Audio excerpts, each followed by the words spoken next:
Hello. My name is Demy Papathanasiou. Hello. Hello. Hello. Good morning. Good morning. Sorry. Thank you. Thank you. Hello, my name is Demy Papathanasiou. I'm a white female person in her 50s with short red now dyed hair and black glasses. I'm wearing a white top and I have a magenta jacket on my shoulders. I'm using two carbon steel-like crutches and identify as creep, which for me, the best version I have heard someone say is a political statement of rejecting the normative. Maria?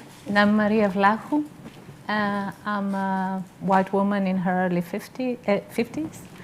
I'm wearing gray sport shoes, black trousers, white shirt, and a colorful scarf. I have straight hair up to my shoulders, light brown, and that's it. And I'm the executive director of Acesso Cultura, Access Culture, which is an association of cultural professionals and culture organizations based in Portugal. So we would like to welcome everyone who's here in the room with us. It is a pleasure for both of us, and we thank you for the invitation to moderate this event. And we would also like to welcome everyone who's watching us from a distance, and some technical information for those of us watching us through Zoom. In order to see the captions, you can look at the bottom of your screen. You see the CC button, and if you click there, you'll have closed captions, English live captions. In the chat, you'll have a separate link, and if you click there, you can see the captions in a pop-up window. Here, you can also find captions in other languages, translated via artificial intelligence. Captions will be available in French, German, Spanish, Polish, Serbian, Italian, and Romanian.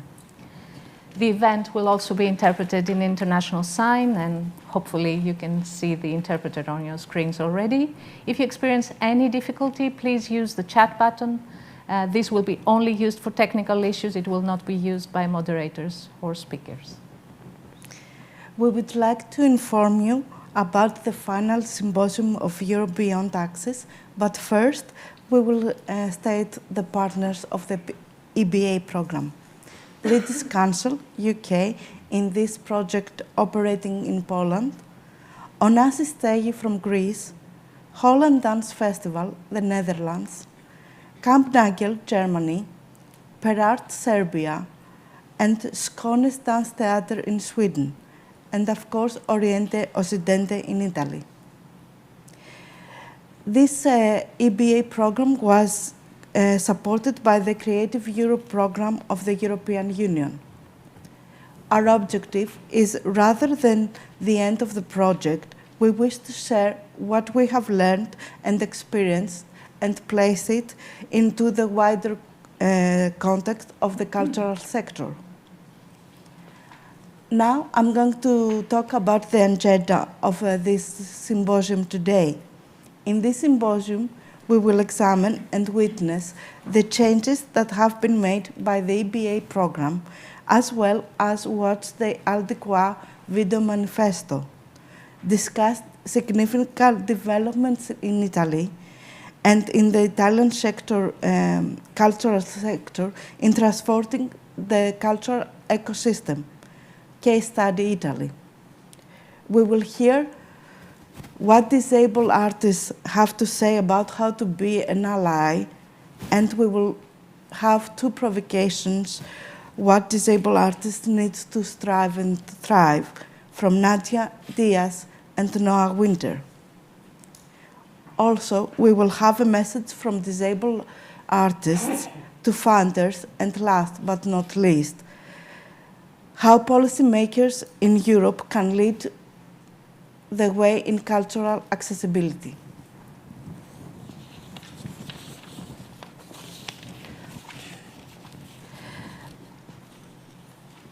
This event is tremendously significant to me as an artist, dancer, choreographer, and former co-artistic director of Theatre and Corps Collective.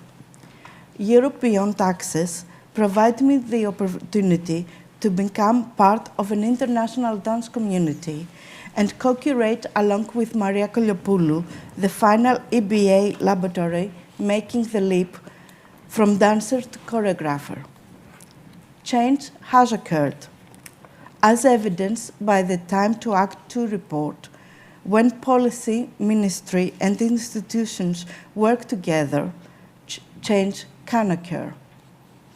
The Europe Beyond Access program was extremely beneficial for all CRIP disabled artists, as it allowed them to form bonds and a sense of international dance community, gain experience through the labs across Europe, and broaden their artistic practices. Italy is an excellent example of these changes being made, but we will have a further discussion. EBA also had challenges and had to strive for change, but also helped disabled artists in becoming more prominent, although more opportunities for artists need to be developed and louder voices to be heard. In my opinion, this is only the beginning. This event is finally important as policy changes might begin through discussions regarding education for disabled artists.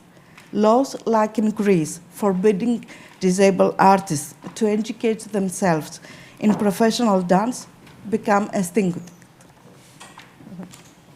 Maria? Yes, Demy, thank you. Europe Beyond Access has been an amazing project for all of us, and Access Culture will just helping disseminating news from this project, events, etc. Demy shared with us what the project meant to her as an artist, and I would like to share with you what this event today means to me. First of all, I'm happy because it brings together different professionals with different responsibilities in our ecosystem, politicians, funding bodies,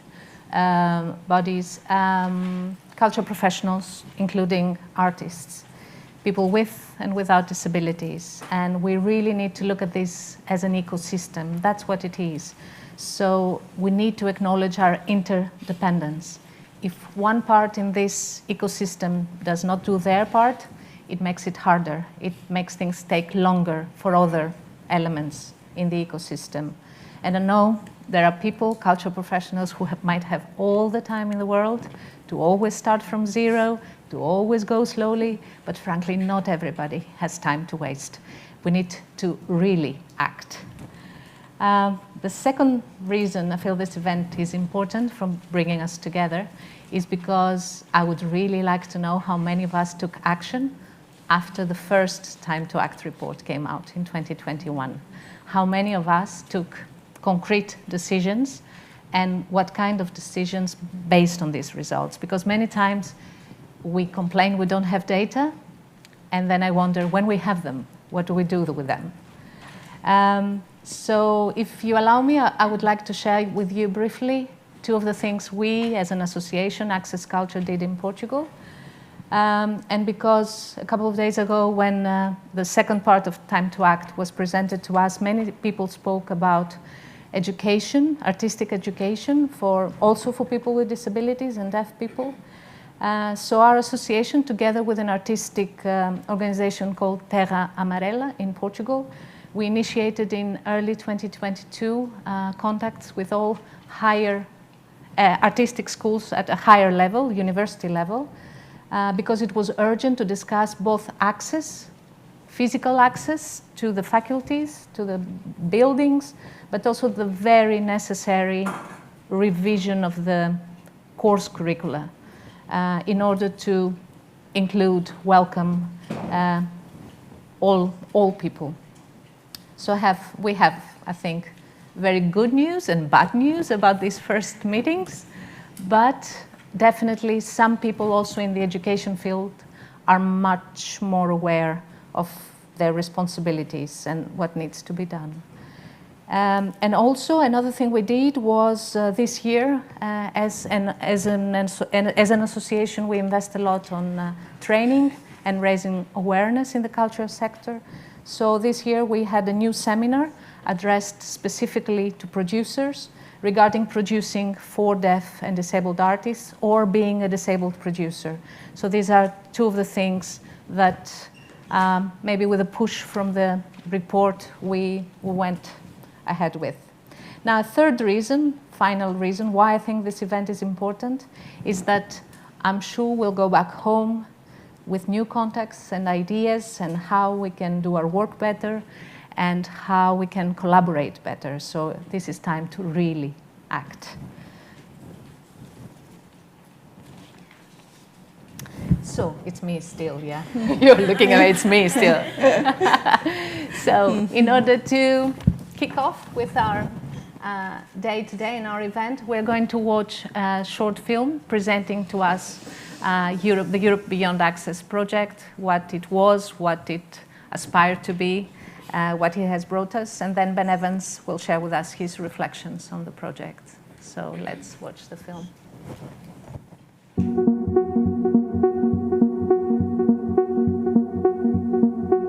Since 2018, Europe Beyond Access has strengthened a network of hundreds of disabled artists from across Europe.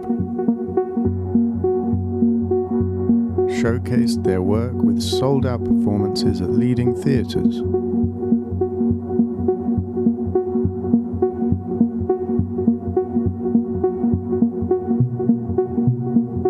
Produced 19 new commissions, ready for international touring.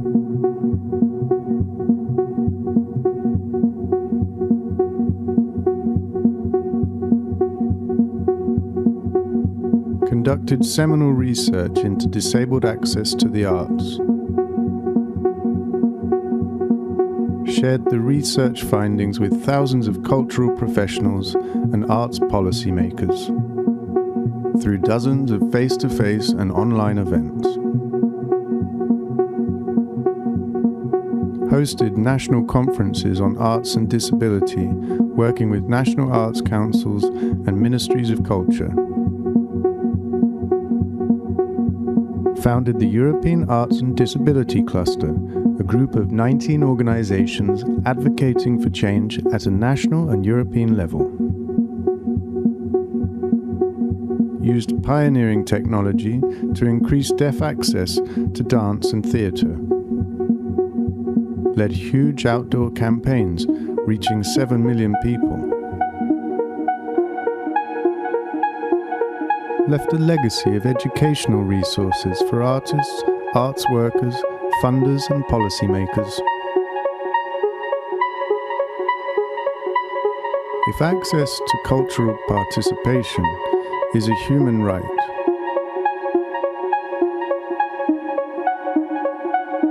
why are disabled artists and audiences still facing barriers that prevent participation? Disabled artists are making some of the most innovative and groundbreaking artistic works.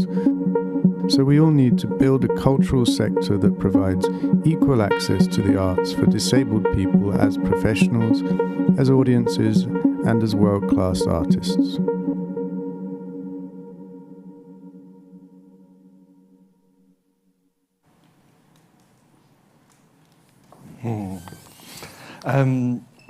Hello, yes, my name's Ben Evans, and I am the Project Director of Europe Beyond Access and the Head of Arts and Disability in the EU region for the British Council. I'm a tall white man with short brown hair, a ginger beard. I identify as disabled, though I don't have a visible disability. It's powerful looking back at that for those of us who've been involved for almost 5 years in this project. I have to say I've got a really wonderful job as project director. Every day I get to work with some of the most innovative and groundbreaking artists working today. Every day I get to work with organizations like our partners, committed to change and challenging their own artistic and structural processes. And every day getting to work with arts funders, officials, policymakers, committed to change at a municipal, regional, national, and international level. You've already been introduced to our partners. On the screen now, I have a slide with an image from Giselle, a new commission by the Serbian artist Jelena Stefanovska, part of the Pair Art Ensemble, performing her own work, a reimagining of Giselle. And it's important to say that within our consortium, Pair Art are the only disability-focused organisation. They've brought us huge expertise and passion.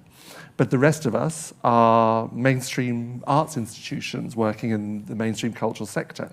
The British Council working on this project in Poland, Skånes Dance Theatre, Sweden's largest ensemble for independent dance ensemble and venue in Malmö, Kampnagel in Germany, one of the key production houses in Germany and in Europe, Anasistegi, one of the leading venues in Athens, in Greece, or in Europe,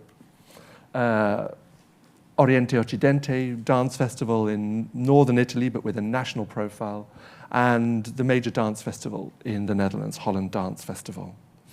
We're very different organizations. We're festivals, we are venues, we are cultural relations organizations, and we also have very different aesthetics in our programs. But I think we do share something, and that's a belief that I'm sharing on screen now, that disabled artists are contributing to a richer and more innovative art sector.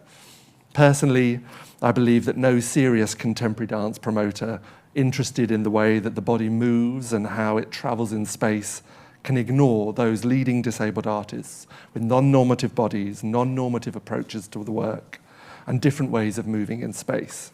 Disabled dance artists are contributing to a transformation of dance vocabulary and transforming the dance form. Characterizing 5 years of a project such as this is deeply difficult to do, but I'm going to try in the 10 minutes that I have. And of course, we've got to start with the art. On screen now, I have an image from Moby Dick, a piece choreographed by Chiara Bassani on the Swedish dance company at Spin.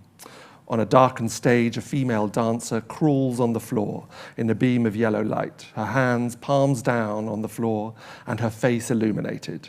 An empty wheelchair can be seen in the background along with the blurred figure of a second dancer. As I say, it's a collaboration between the independent Italian dancemaker and choreographer Chiara Bassani, working with Sweden's leading disabled dance company at Spin. And I wanted to share this as an example of a Europe Beyond Access commission because it was important to us to show that we were working with independent artists, a large number of whom are coming through the system at the moment, but also working with long-standing ensembles that have often led the way over decades. On screen now, an image from Fine Lines by Rosé Lopez Espinosa for Skånes Dance Theatre. A female wheelchair dancer rests on her back. Another female dancer balances on her head, using the wheelchair for support. This production was part of the duets program, in which 4 different duets were commissioned by 4 different partners and then subsequently toured as an evening of 4 works. Not the easiest production to tour during the middle of a global pandemic, I have to say. But this duet, Fine Lines, became the work in Skånes Dance Theatre's repertoire, which was the most requested for touring. And I've got very strong personal memories of seeing it and the other 3 duets opening the Kalamata Dance Festival in 2021, Greece's leading dance festival. And on screen now, an image from a 3rd commission, We Are Not Monsters by Dalibor Sandor. In this picture, 3 performers, 1 female and 2 male, are arranged on a seat situated in the middle of a gallery. 2 large classical paintings can be seen on the walls within elaborate gold frames. The 3 figures, 1 lying, 1 seated, and 1 crouched, recreate a scene from one of the paintings. Dalibor chose the theme of monsters for his commission in response to his experience of being a very tall, learning disabled man in Serbia, his experience of being seen as monstrous. He locates the work in galleries, exploring images of monstrosity, reclaiming space for himself and other disabled people. So just 3 of the works out of the 19 that we commissioned. But of course, it isn't just about commissions and shows, it's about artistic exchanges. And the artistic laboratories, genuine places for experimentation and collaboration between artists from different countries, who are so often experience more geographical isolation than their non-disabled peers. Here on screen, a screenshot from a film we made on the laboratory, Unexpected Bodies in Unexpected Places. This was a laboratory that looked at the logistical, the aesthetic, the different practical challenges of making work in outdoor spaces, in making site-specific work, in making work that was site-responsive. But it also looked at the political nature of being a disabled person in public space, the idea of being looked at all times, and taking control of that act of being seen, of being watched at all times. Or this, a laboratory called Learning Disabled Leaders in Dance.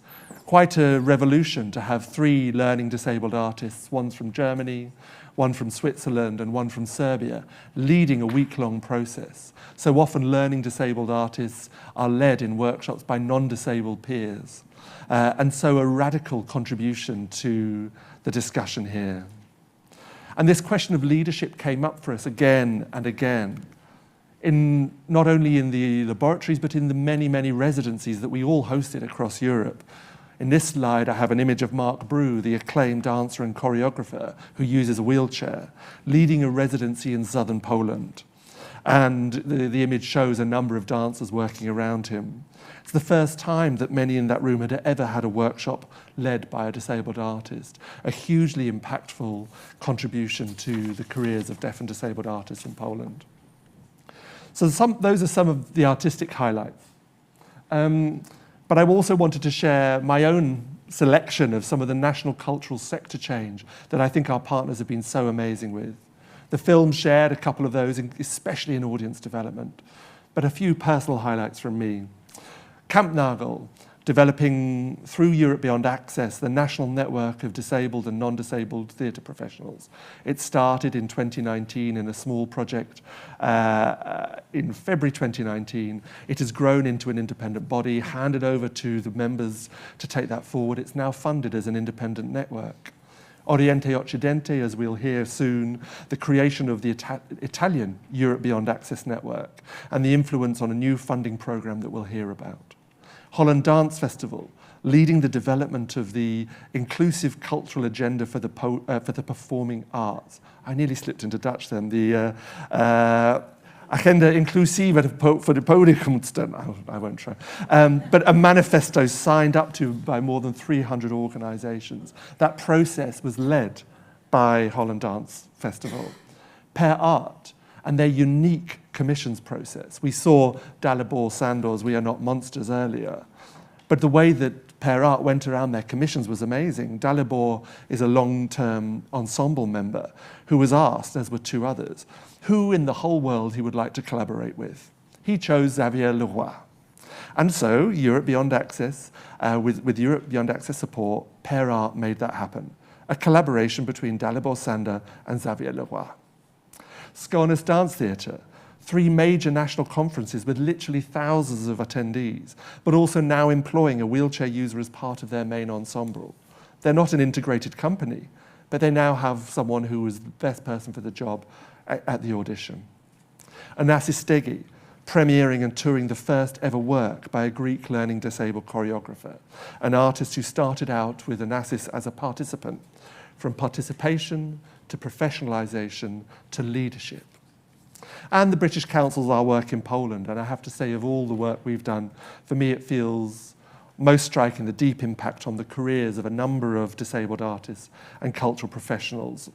Artists who have returned to the arts full time and now being offered contracts nationally and internationally, and also, key, being asked now to lead workshops and artistic processes for other emerging disabled artists. But outside of that national advocacy, the project, I have to say, has taken on a life of its own. Through collaboration with our partners such as IETM, through ISPA, the International Society of the Performing Arts, through our other dissemination partners like Acesso Cultura in Portugal, through Onda in France, Unlabel in Germany, through collaboration and dialogue with the European Commission, who've been an amazing partner, through the World Summit on Arts and Culture to cultural agencies in 85 countries, and also many of the direct links with arts councils and ministries of culture. We established, as the film showed, the European Arts and Disability Cluster with members across 19 EU member states. Dozens of disability-focused organisations are joining us, mostly micro companies and independent associations, to exchange experience, but also to lobby and advocate for change at a European level. And, as was mentioned, in 2021, we launched Time to Act, a major piece of European research with a launch event that reached 17 national arts councils and 5 cultural ministries. The report has been quoted in new national funding streams for disabled artists, in the founding documents of new disabled artists associations, and by arts councils committed to change. And as you said, Maria, on Wednesday this week, we launched the follow-up report, Time to Act 2 years on. And since Wednesday morning, the results have already been presented to the Irish Parliament. So the impact is huge. Personal reflection. We as arts organisations on Europe Beyond Access, we do this for the art. We do this because we passionately believe in the work of artists. But I have to say, for all of us, the more we've worked with deaf and disabled artists, the more we've become advocates for change. We try and change our own organisations, and even then we think we don't do that fast enough. But we have also become evangelists for change in the wider cultural sector. Last night, some of the people in the room here today were able to see a production by Claire Cunningham called Thank You Very Much, as part of Kunstenfestivaldesarts, one of our hosts and partners here. The British Council was delighted to support the presentation, and we've been long champions of Claire's work, supporting the presentation in numerous countries. But in a European context, it's vital that we know that Claire's work is not created in a vacuum. Claire is a remarkable talent, but a talent supported and encouraged by organisations committed to reduction in barriers and a funding system that supports access, risk and process, as I think we'll find out later today. It's not all been easy. It's not all been positive. Change is hard. We are big organisations, some with hundreds of staff. And for some of us, it's been easier than others, but some of us have taken the full 5 years to make our organisation feel more welcoming to disabled artists and audiences. We still have more work to do. Adapting our processes is hard for us, but I have to say that adaptation is much harder for the artists we work with. We've tried to learn from each other. We've tried to pay specialists to advise us on how to be more accessible and welcoming. But sometimes I fear that still disabled artists sometimes have had to advise us when they should be allowed to focus 100% on their art. And we've made mistakes. I know I have, for example, underestimating the need for COVID precautions long after national lockdowns have ended to support artists with chronic conditions and health vulnerabilities. But I hope that it's how we respond to these mistakes by learning, sharing and improving that we will be judged. I'm inspired by Kampnagel's new program of paying artists to lead a feedback workshop. That feedback takes time, it takes professional energy and emotional energy, and artists should be paid for that. The interactions with the cultural sector have not always been positive either. I want to share 2 examples. One is from a conference at a major Schauspielhaus in Germany, a conference on arts and disability, a very major city in one of a big ensemble in the house, one of the richest arts organizations in Germany, in one of the most generous cultural subsidies in the world. And we sat there and the intendant was asked, would he consider reducing slightly his very extensive program in order to provide audio description, captioning, and sign language to all productions. With a wink to the cultural counsellor sat next to him, he said, oh, well, maybe we can do that if we get some more money. So this idea that one of the richest institutions in Europe is not considering 20% of the population who identify as deaf and disabled, for me was profoundly shocking. Maybe it's not shocking to others. One more shock I got. In a major dance venue in France, we were presenting Time to Act and disabled artists. We were introduced by a presentation on artists who are, and I quote, vulnerable, fragile, and so courageous. I had to point out at the start of the panel that nobody on our panel would consider themselves vulnerable, fragile, or courageous. I don't make these statements to point out lazy language, but to point out deeply insidious beliefs about disabled artists. And I don't make these statements to shame, but rather to reveal the environment in which disabled artists are working or trying to work. Yesterday, on Wednesday, the British Council, on behalf of Europe Beyond Access, launched the Europe Beyond Access Learning Journeys, online toolkits full of films, content, writing from deaf and disabled artists, but also from arts policymakers. In toolkits aimed at 3 different audiences. One toolkit aimed at deaf and disabled artists, one aimed at arts funders and policymakers, and one aimed at promoters, producers, and programmers. And in the next month, you are not going to be able to move online for seeing these. We call them learning journeys because we do think this is a process of learning, and that process never ends. But I'm suddenly become a little ambivalent about that term. I think it can be helpful. I think our organisations on Europe Beyond Access, we've been on a journey over 5 years to improve. We think of the work around access just like our artistic work, an ongoing process of searching, striving, new methods, excellence. But there is a problem with the idea of a learning journey. It's open-ended. And in Skånes Dance Theatre's major conference in Sweden, one British artist, Kate Marsh, had a lovely interjection. She said, we don't have time to sit and wait for you all to have a journey. We need change now. In a moment, I'm going to introduce a film by Al.Di.Qua artists before we have our panel on Italy.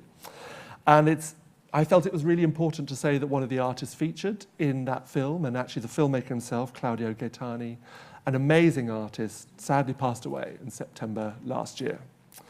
Claudio is a great loss to the sector. But in the period of Europe Beyond Access, we also lost David Toole. Some of you may know from Stopgap, as founder of Kanduko, but also as a dancer in DV8. In Poland, we lost Rafał Obacki, a Polish disabled choreographer who was a beacon in a cultural sector which is hostile to disabled artists. You probably won't have heard of him. He decided his mission was internal, it was national, rather than international. Jonathan Lewis from Mind the Gap in Northern England, and a member of the Pair Art Ensemble. So whilst we talk about the idea of the journey, let's remember that we have urgency. We are losing artistic talents. The urgent change is needed now. So yes, Kate was right. We don't have time to sit and wait for you all to have a journey. We need change. I'm going to end a bit more positively, don't worry. Something remarkable is happening in Europe, in my opinion. Increasingly, the arts sector is realizing that the long-stated commitments to greater diversity in the arts need to be implemented, not just for the sake of society, but for the sake of the arts themselves. The mainstream cultural sector is finally noticing that some of the most radical and innovatory work are emanating from those who have often been ignored. On Wednesday, we launched the follow-up to Time to Act 2 years on.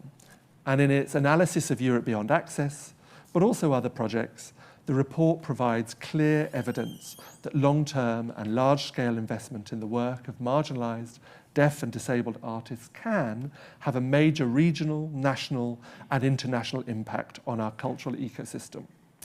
Europe Beyond Access proves that providing significant investment to targeted actions, arts funders and policymakers are able to make change. They can do so whilst contributing to the creation and circulation of high-quality artistic works. They do so whilst contributing to greater knowledge levels in the cultural sector, and through targeted actions, they contribute to greater engagement in the arts by deaf and disabled people as audiences and visitors. Thank you.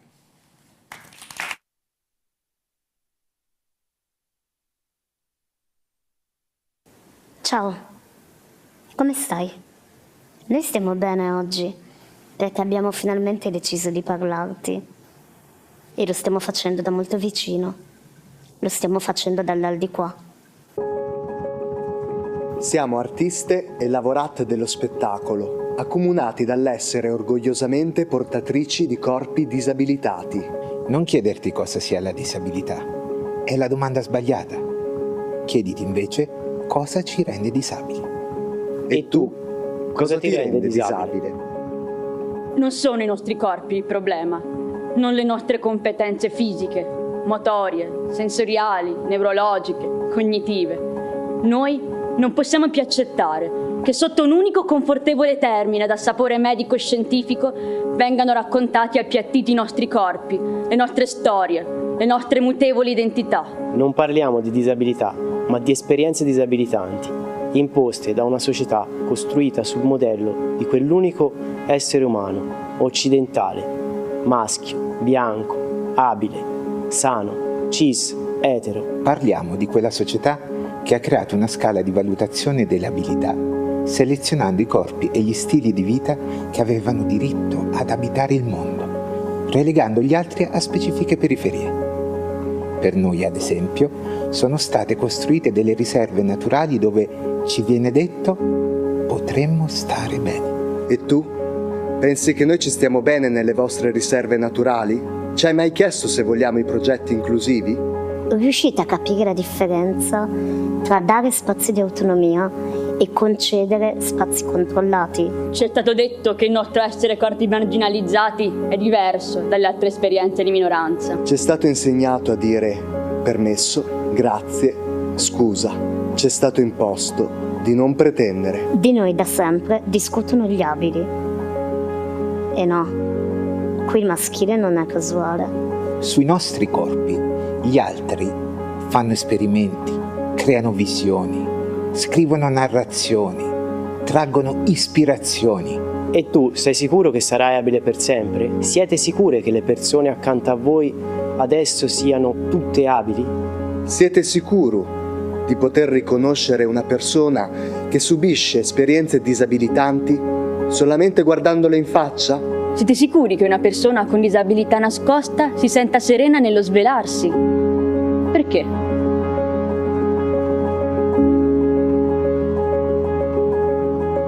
Siete sicure che non subirebbe ritorsioni professionali? Siete sicuri che quando sarete meno prestanti di adesso, e vi assicuro che accadrà, sarete pronti a rinunciare a lavorare? Sareste pronti a delegare la vostra vita e le vostre ambizioni alle scelte di altri? Se vi guardate intorno, quante persone con disabilità vedete in posizioni lavorative di direzione, decisione, potere? Che differenza c'è tra far sentire una voce e appropriarsi di quella voce?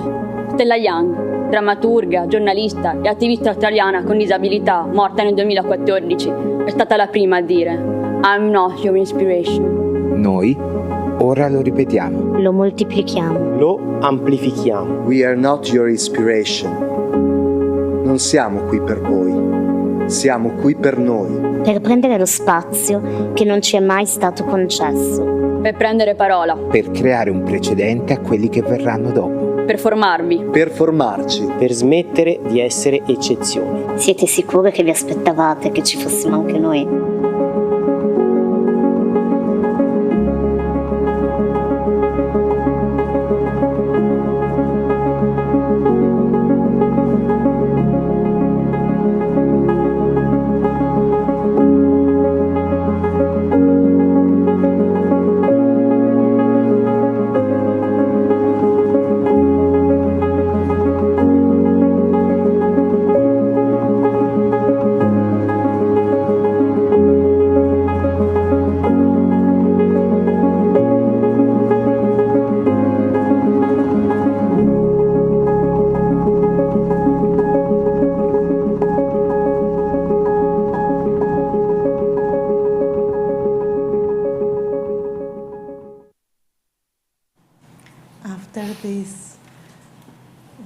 Manifesto, which made an impact to me the first time I saw it. I would like to welcome you to the panel discussion for transforming the cultural ecosystem, case study Italy. I would like to welcome 4 people in the Italian sector from different parts. Anna Consolati, which is General Manager, Oriente, Occidente. Aristide Rontini, who is independent artist and founding member of Al.Di.Qua Association. Irene Santorelli, Alter Balletto, Fondazione Nazionale della Danza, National Dance Foundation. And Donatella Ferrante, former executive manager for the Italian General Directorate for Live Performing Arts. Welcome. Anna, would you like to start? Sure. Hi everyone, my name is Anna Consolati, I'm the General Manager of Oriente Occidente. I'm a tall woman in my middle 40s with brown eyes and brown hair, large shoulder, a bit nose, and I think this is enough. Oriente Occidente is a cultural association based in the north of Italy. We run a festival of contemporary dance since 43 years, an international dance festival well known in Italy and also abroad, and we are also a dance house. We invited Kenduko Dance Company in 2014 in the program of the festival. And since then, I think that something changed. I mean, we started to question a little bit ourselves, who was missing on our stage, who was missed in our audiences, why we didn't look at different bodies and different artists. There were artists with disability in Italy. We were starting to question ourselves in this way. And we were entering also in a couple of small-scale projects. And I said we start a little bit to ground, to understand the context, to make our bones. And then when in 2018 we entered in Europe Beyond Access, for us was clear that we had a 4 year or 5 years time in order to create the context for a possible change also in Italy, because in Italy there was nothing related to the professionalization of artists with disability. We had a lot of community projects, social theaters, but nothing that in the cultural system was referring to the professionalization of artists with disability. So for me there were 3 main aims that I wanted to reach. First at all, to create the possibility for artists with disability to know each other, to meet, to speak freely, to have an uncontrolled space for them. Second, we need to create a network of allies like us, other cultural institutions that were perhaps starting to do things with artists with disability or with audiences, but we didn't know each other at the point. And the third thing was to gather all the actors of the performing arts in an event for the Italian contest and to start a conversation with the funding bodies in order to understand why the Ministry of Culture, why on regional and municipality level there was nothing related to that. And I think that through this 4 years and through this journey, we started to create something. And first of all, thanks to Al.Di.Qua artists, to Aristide and all the other artists that started to have a place and also a space around the table and started to push for a change. Thanks to other cultural institutions like Fondazione Nazionale della Danza that came with us in this network that at the end of last year was finally at 58 cultural institutions that were committed to start to change something in terms of their programmation, their attitude to audiences and communities that never show up during our seasons. And also this dialogue and allyship with people like Donatella Ferrante in the Ministry of Culture that starting to come to see the show, to come to the round table and to understand what we were asking as professionals in the sector, and also what the artists were asking for in terms of lack of possibility for education, lack of possibilities, and a lot of barriers in order to enter in the sector. And last year, in May, we organized Presenti Accessibili. That was the national event in Milan. It was a big event of 3 days with conferences, with the curatorial part of Al.Di.Qua artists, with shows. And I think that was really the point of a start of a change in our sector, because I think was the agreement between the cultural institution. We start really to question ourselves, who is missed in our audiences, who is missed on our stage, why, how much we are losing if we don't bring diversity in our production process and so on. So I think that was a long journey made through allyship, through dialogues, and to possibility to give voice to, again, all the stakeholders and all the actors of the system in order to do something together. And I think that we have this first impact just because we were able to engage all the actors together. Mm-hmm. So this is, I think, what we did in 5 years. Thank you, Anna, for your reflection. Maybe Aristide would like to continue and tell us about your experience. Yes. Hi, everyone. I'm very happy to be here, and my name is Aristide Rontini. I'm a tall guy on his late 30s. I wear glasses quite big, and I'm wearing a black t-shirt and beige trousers, and my right arm is shorter than my left arm and is extending down to the elbow. So why I don't say I'm missing half of an arm? It's a different perspective. I was born like this, with this body, and my perspective is my body is entire, but you might perceive it as lacking something, isn't it? So this is the perspective we bring.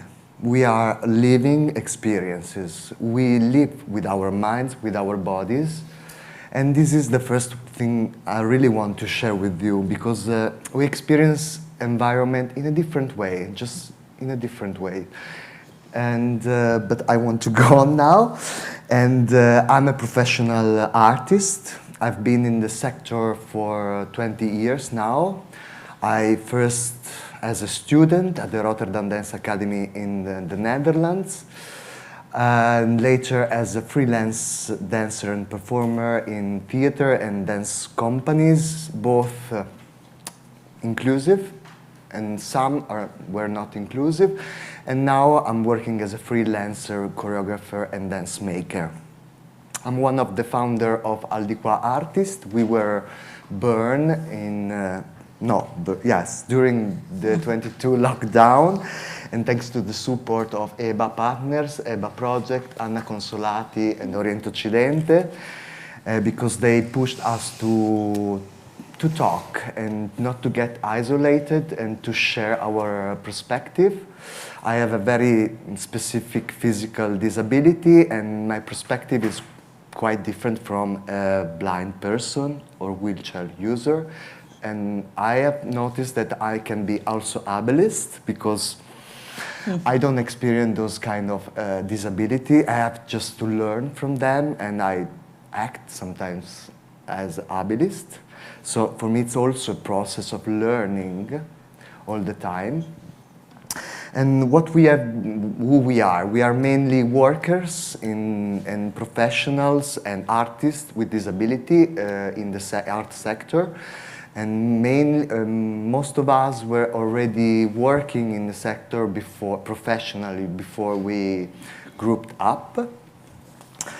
And our commitment is to change the potential narratives and practices that prevent the community of people with disability to have access to theaters, so as an audience, but also to become a professional and to become a freelance independent artist. And so we are striving for getting more access to all this point of view, from the back of the stage to education and to support, to find support.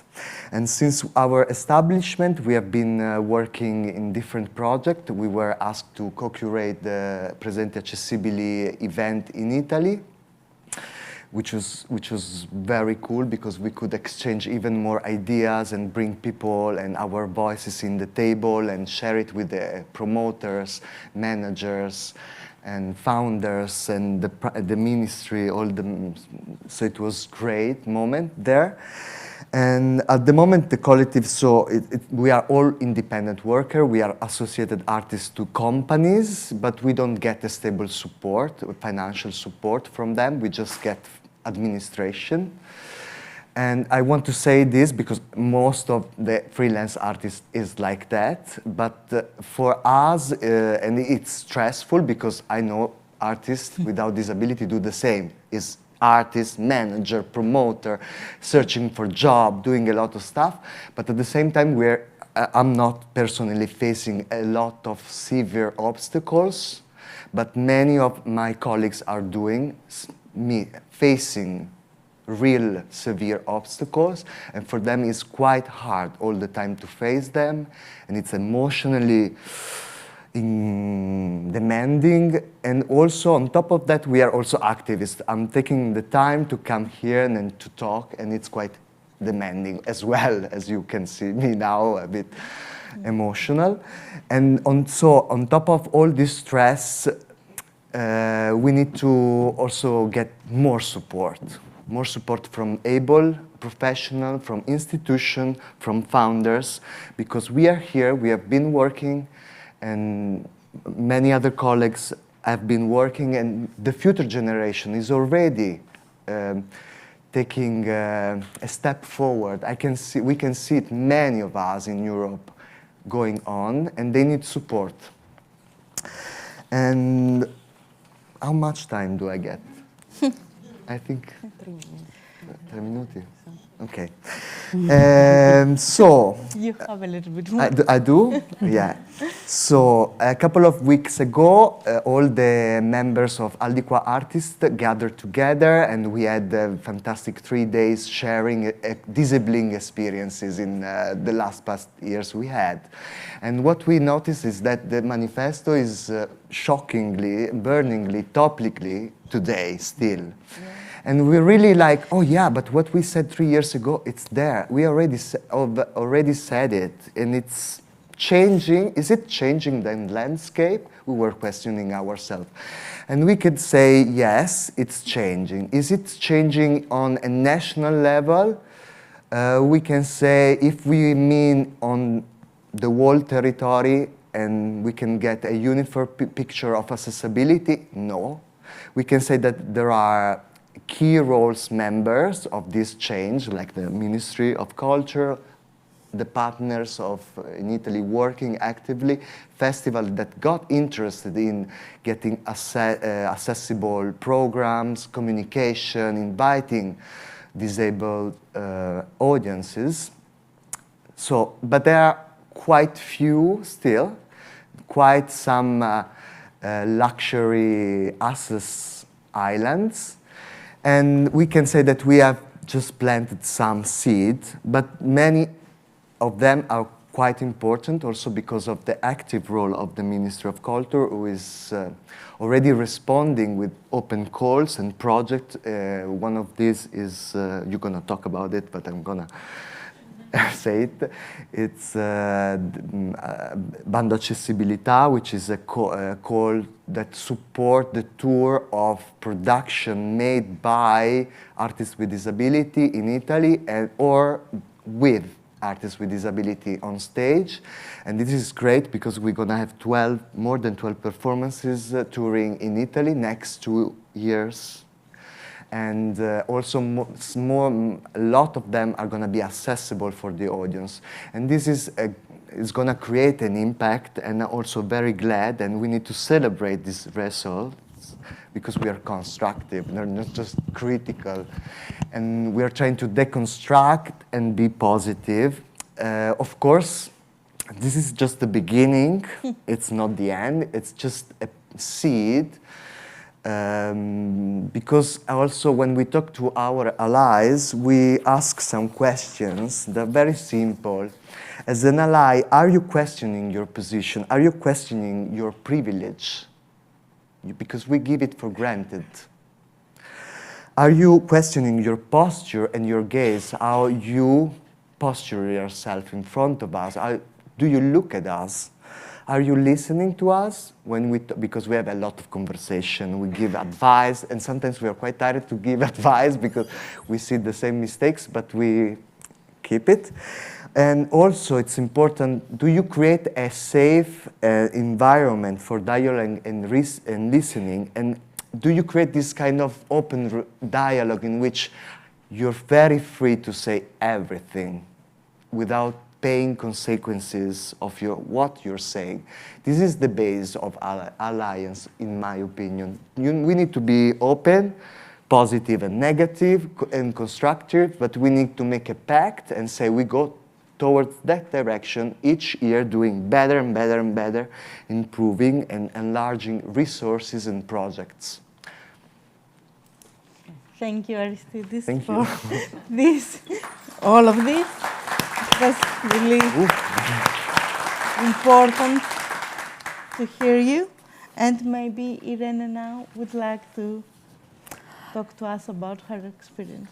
Yes, of course. Good morning, everybody. My name is Irene Sartorelli. I work at Fondazione Nazionale della Danza per Balletto since 2005, a lot of years. I'm 45. I'm blonde, curly hair, long and brown eyes. I'm wearing a dark gray jacket, a white shirt, and blue jeans. And today I'm here to tell you about what is our institution and to tell you a bit about our experience with the issue of disability.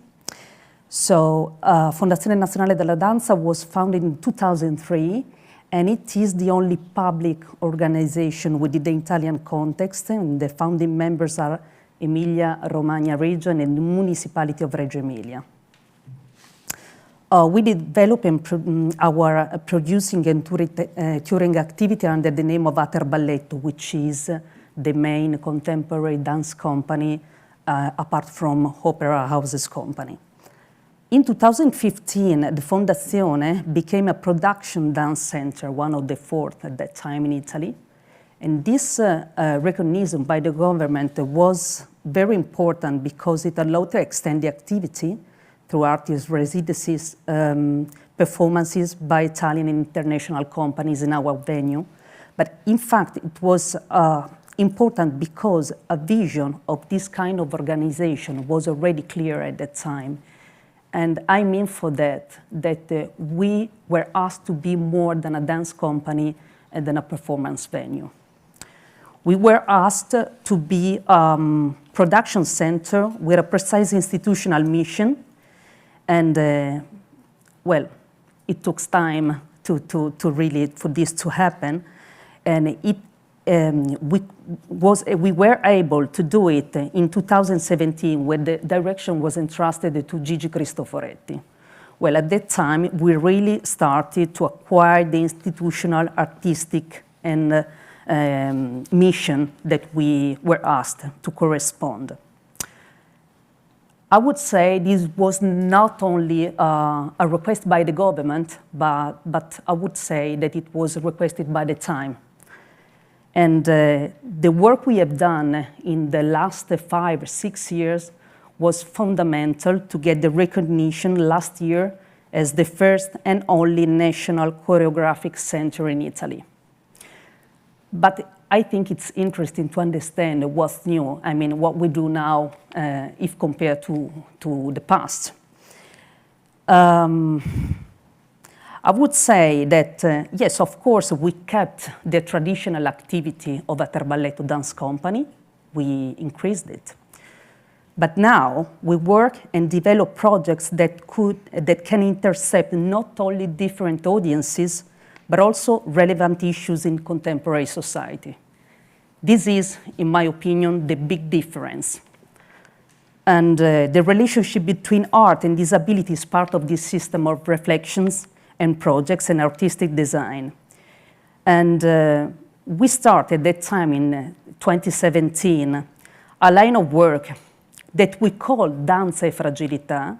We were and we are aware that this label is not the right label, but just to let you understand what was the situation, as Anna said, in Italy at the time, there were no awareness about disability, if not for healthcare and basic needs.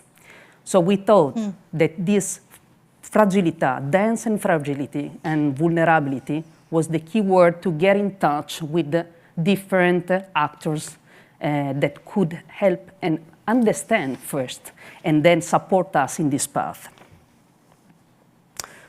The path is dedicated to performing research, reflection, and production of different forms of virtuosity which integrate disability. So we realize productions with disabled and not disabled artists. We organize cultural events and talks for the local community to share thoughts and ideas on this issue. We offer training courses to acquire useful tools for working with disabled artists. We did not do all this alone, of course.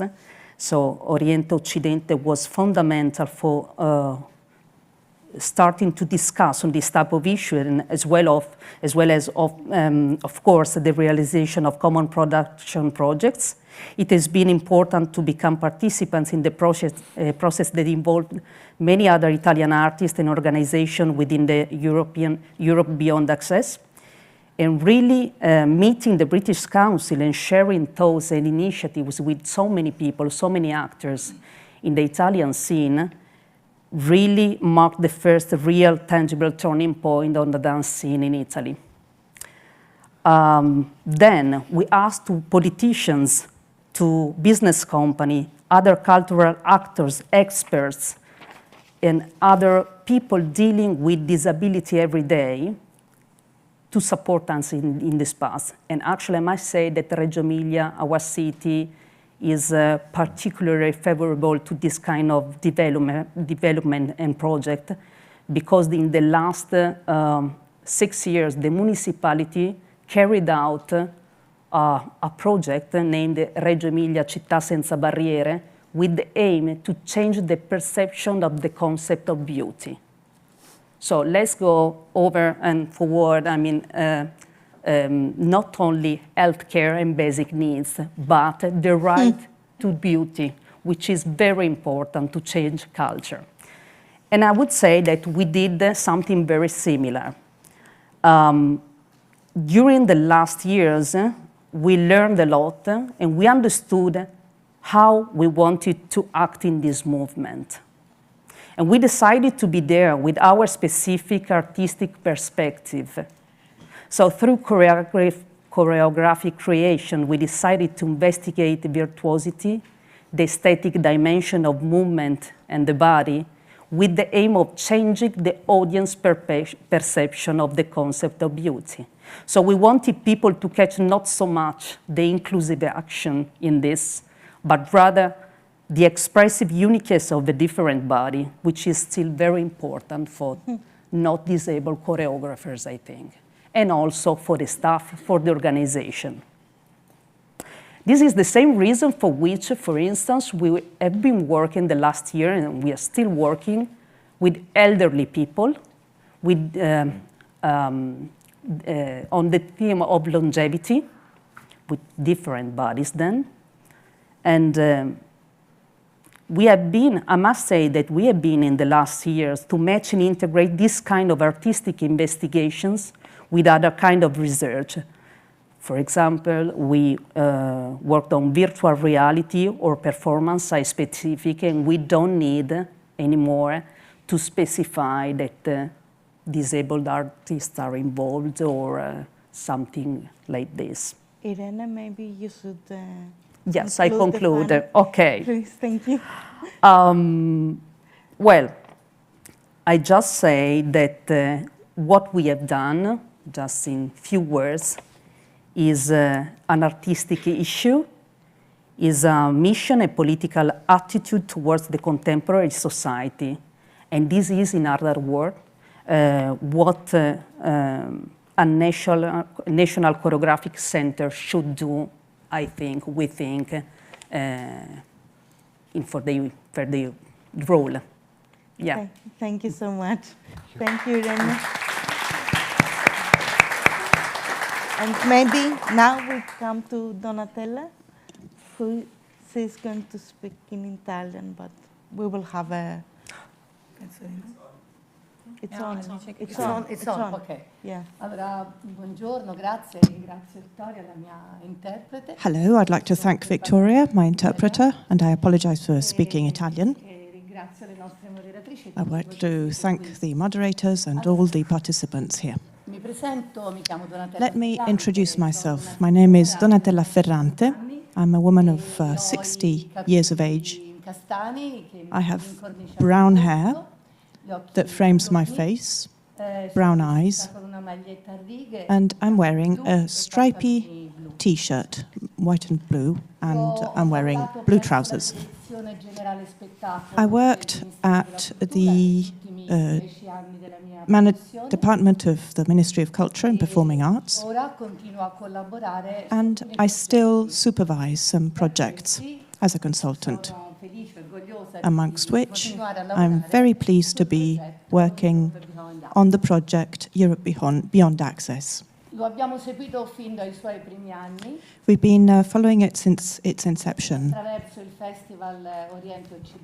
through the festival Oriente, Occidente, and the meetings that the festival has promoted for the project in Italy, which Anna spoke about. Together with them and with Al.Di.Qua, we have organized a meeting, Presenti Accessibili, in Milan, in Italy, last year, which for many of us was a turning point for the national, regional institutions and other regions, and for professionals, for artists and cultural actors in this sector. A turning point in this journey, which we spoke about. I believe that every journey like this one needs times in which travelers resource themselves, and every meeting is precisely this: drawing inspiration, leaving something behind, and acquiring something new to raise everybody's awareness. And I'll go back to my written text. The Italian context is characterized by various types of theatre, dance and disability performances, which include all of these communities, which are all precious and worthy practices, but almost always, apart from a few rare exceptions, they're based on social inclusion, assistance and care. We've already said this. The Italian scene must be taken into account, and it's a starting point for us. In this context, the European Beyond Access project has accelerated something new. It has been a catalyst, a lever for increased awareness and knowledge. And for us, as institutions, it has also promoted a number of actions through artists with disabilities to try to start new actions, to do something.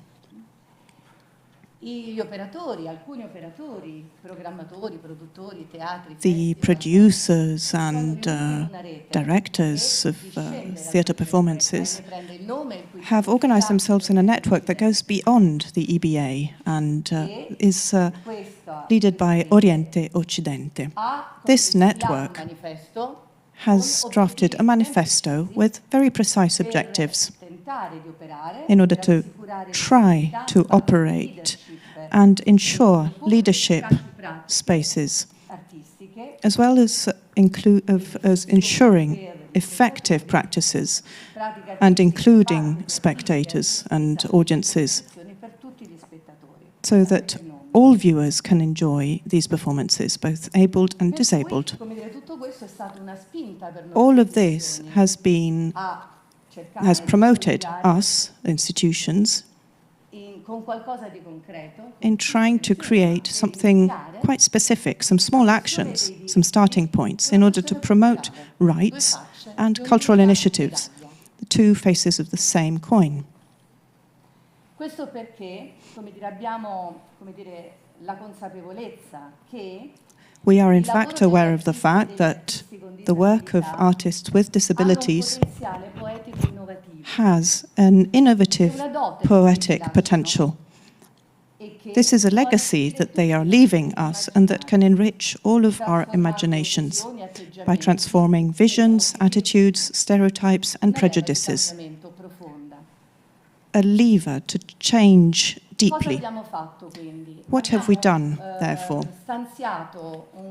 We have allocated a first tender of €250,000 for a fund that could support and help create 10 projects in the system. Each project is supported but with €25,000 in a period that goes from the beginning of 2023 until September 2024. The core of this project and its main criteria for participants to access this fund are to be working with disabled artists who are professionals in the sector. Therefore, we're overcoming the idea of helping these artists, but considering them as professionals. The second key point is that these projects must be presented by networks that include operators, theatres, festivals, producers, programmers, anybody who promotes this type of activity and who are working in the various segments of the theatre industry. This aspect that may seem irrelevant is hugely important for Italy. It's very important, and it goes exactly in the same direction as that of supporting an ecosystem of performance, which doesn't isolate producers or associations with disabled artists, but finally gives them the leadership so that everybody can work together until we reach audiences. This is the first project, and recently we've started a second project between Italy and Great Britain, which aims at increasing the exchange of experiences between artists of the two countries, as well as the institutions and the two very different backgrounds of these two countries regarding accessibility. And I've almost finished. And this project is based on seminars and residents.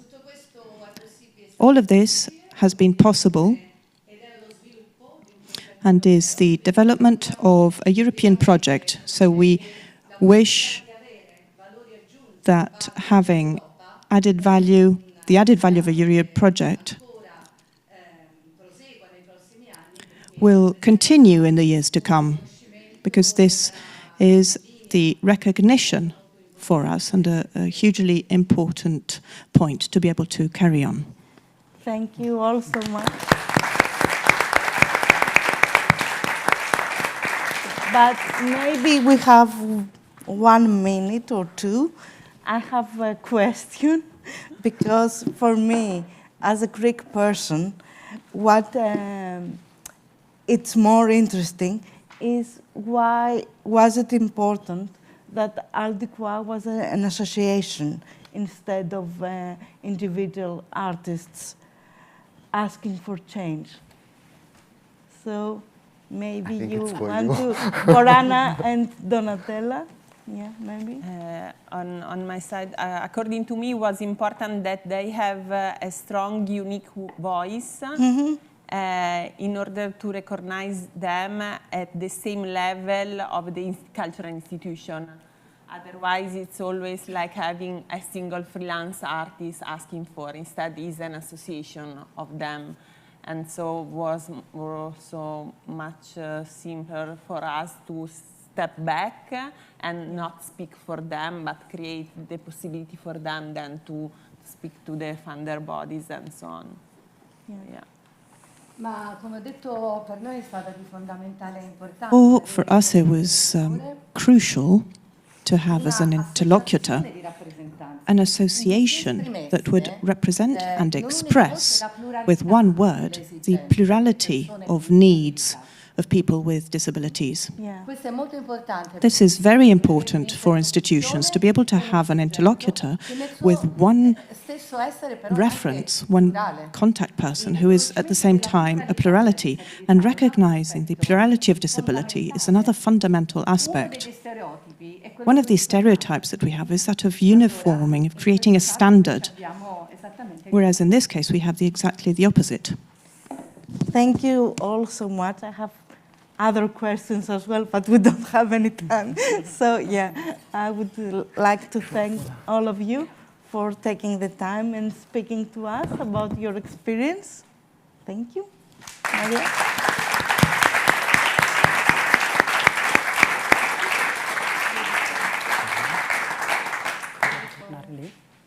Italian case study. Thank you so much.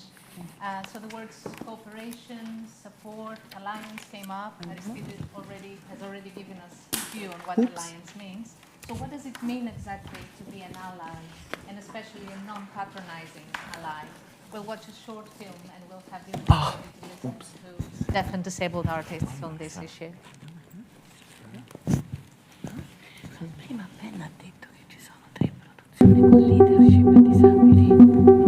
For me, a good ally is a person who is listening, accepting the needs and the desire that are voiced by artists with disability. That's a good question. I'd have to say, if those non-disabled individuals are interested in deaf and disabled artists, I would say, why don't they include them in their team? For example, staff members that can be involved in discussions and learning and all those discussions that come with it. So this means it'll be easier to actually help the deaf and disabled artist and make those connections. They would be very helpful if they will bring disabled artists to reflect and support their programs. I'm often reluctant to separate out a community of deaf and disabled artists that excludes our non-disabled allies.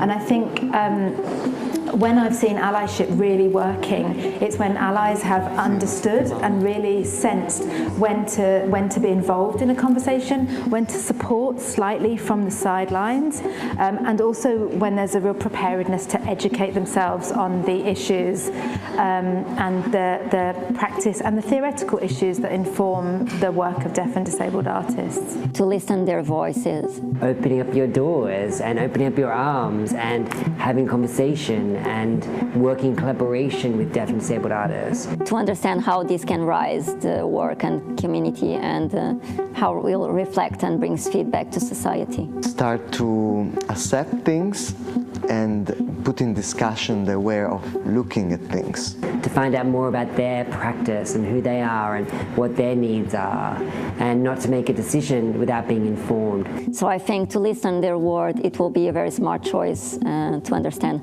how to work this properly. So to educate yourself, basically. Come and watch our shows. Come to the theatres, come to the venues, and see our performances.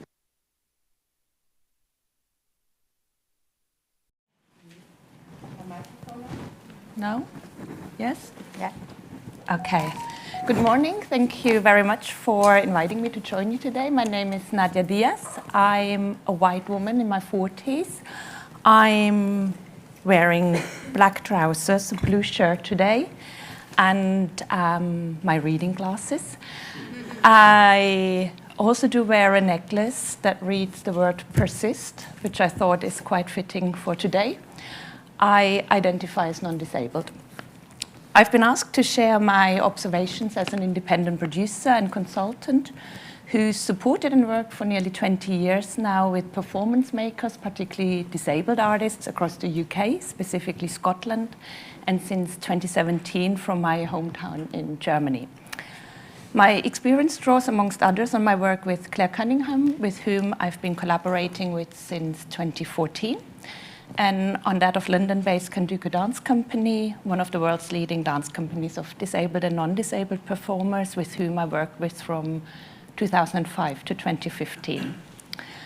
For those that don't know Claire, Claire is a Scottish self-identifying disabled performance maker who's been awarded the German Dance Award 21 for outstanding achievement in artistic development. Claire's award-winning productions have been performed across the world, from Athens to Trondheim to Madrid, and to Poznan, as well as outside Europe, from San Francisco to Taipei via Perth or Melbourne in Australia.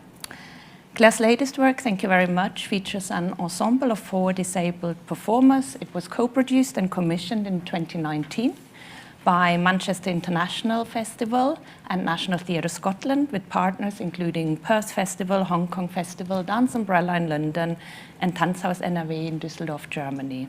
And in its new 23 iteration with Kunstenfestival, with its premiere here last night, that maybe some have experienced. As a producer, I consider myself an ally and long-term partner to disabled artists. I aim to bring together all the different aspects and elements and partners required to make, tour, and present their work in ways that is artist-centered and guided by their rhythm of making and working. My focus is on productions that might challenge us and the way we experience the world.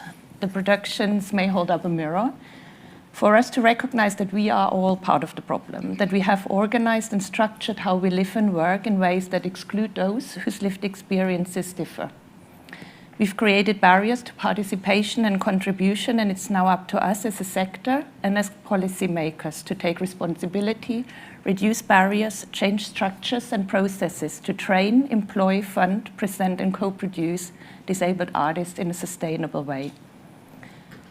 To address all aspects required to develop and sustain an artist's career would exceed today's session, and I therefore like to highlight only some key elements that have supported us in building a producing structure for Claire Cunningham and her body of work as an independent disabled artist.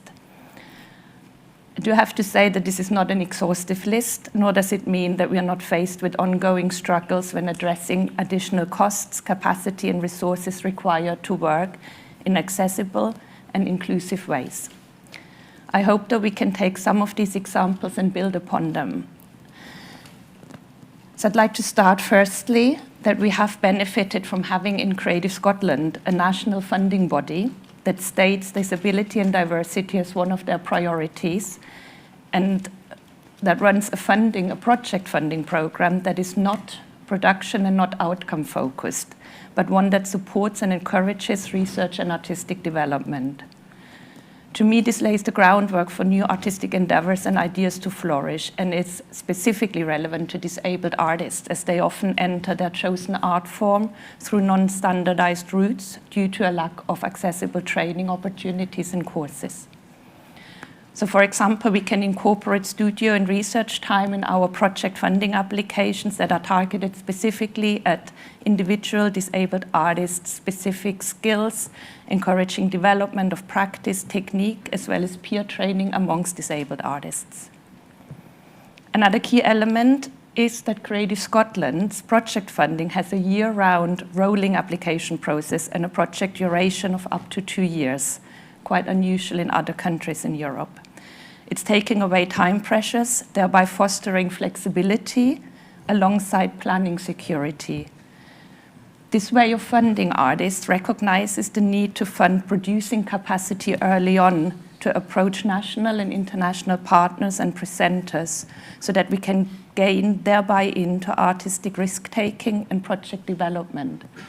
That subsequently leads to us being able to work together on co-productions that have co-production touring incorporated at the planning stage early on. Work can live longer and artists can tour their work over years, and it's not a one-off project we have to jump into and then already take on the next before we even have finished the first production. It should also be noted that artistic diversity and the work by disabled artists is primarily developed within the independent art scenes, outside larger institutions who tend to recruit from mainly inaccessible training institutions. We therefore require funding bodies that allocate larger proportions of their overall culture budget towards the independent sector, in which flexible working and producing models can be developed outside and away from rigid, inaccessible systems that we often find within state or city theatres and larger institutions. In addition to the way our national funding body has worked, we've also benefited from Unlimited, which is a UK-wide fund that is aimed exclusively at disabled artists. It's a strategic investment into disabled artists' practice to address the lack of disabled artist making and touring work. In Claire's case, we've not only been able to scale up her productions, but also start co-producing at international level thanks to Unlimited.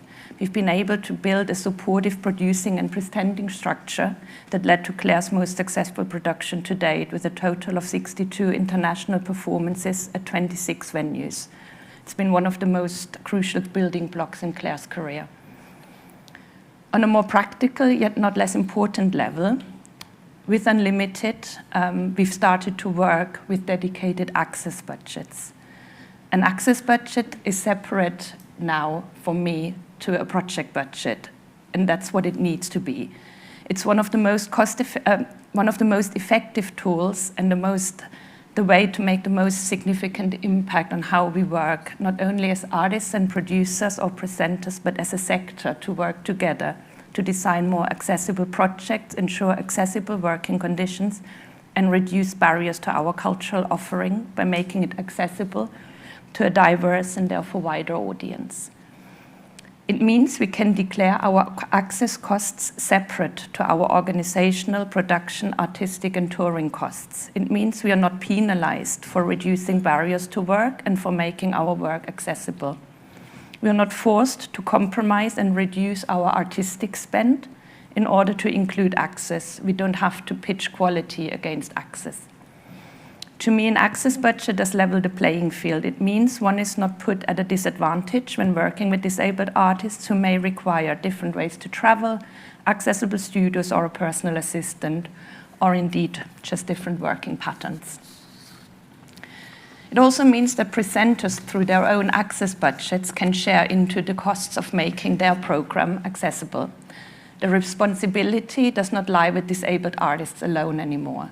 With an access budget in place on both sides, we can be open about the costs incurred, but we can also insist that presenters pull their weight and take care of access, something that unfortunately still is often a rather difficult and drawn-out conversation to have. To end, I want to briefly highlight also the international aspects and relevance of our work. To sustain a career, most disabled artists, often making cutting-edge work, find their audiences in more urban and larger cities, and therefore rely on national and international partners as residency hosts, presenting partners, and co-producers.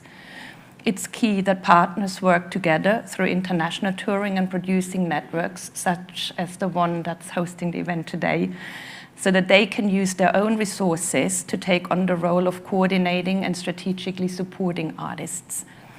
These networks can not only share in the costs and expertise, but also offer more effective ways of touring and project development, leading to long-term sustainable careers for artists and leading the way for sector change as a whole.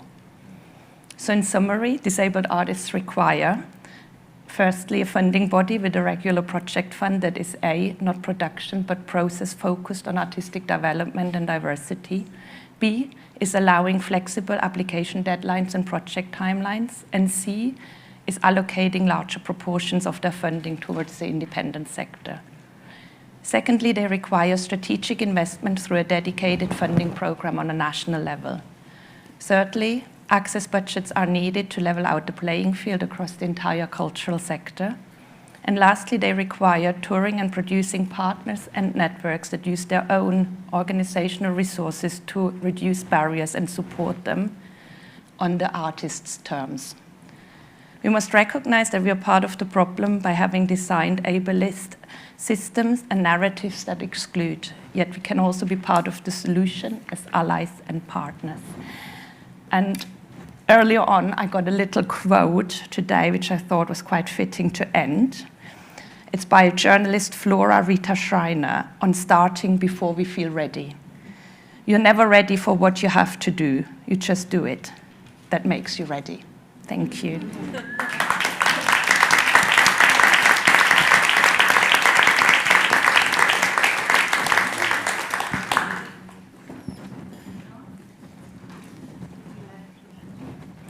Yes, thank you and good morning also from me.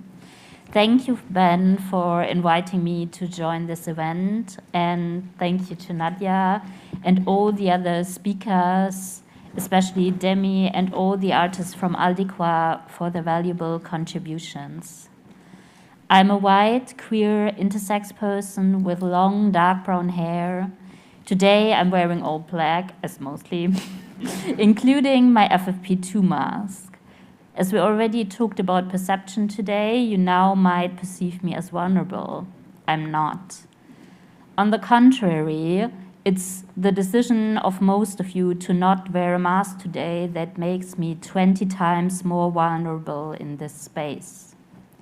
I'm using a cane that is leaning against my chair, and I identify as crib, more specifically as disabled, chronically ill, med and neurodivergent with hearing and sighted privileges.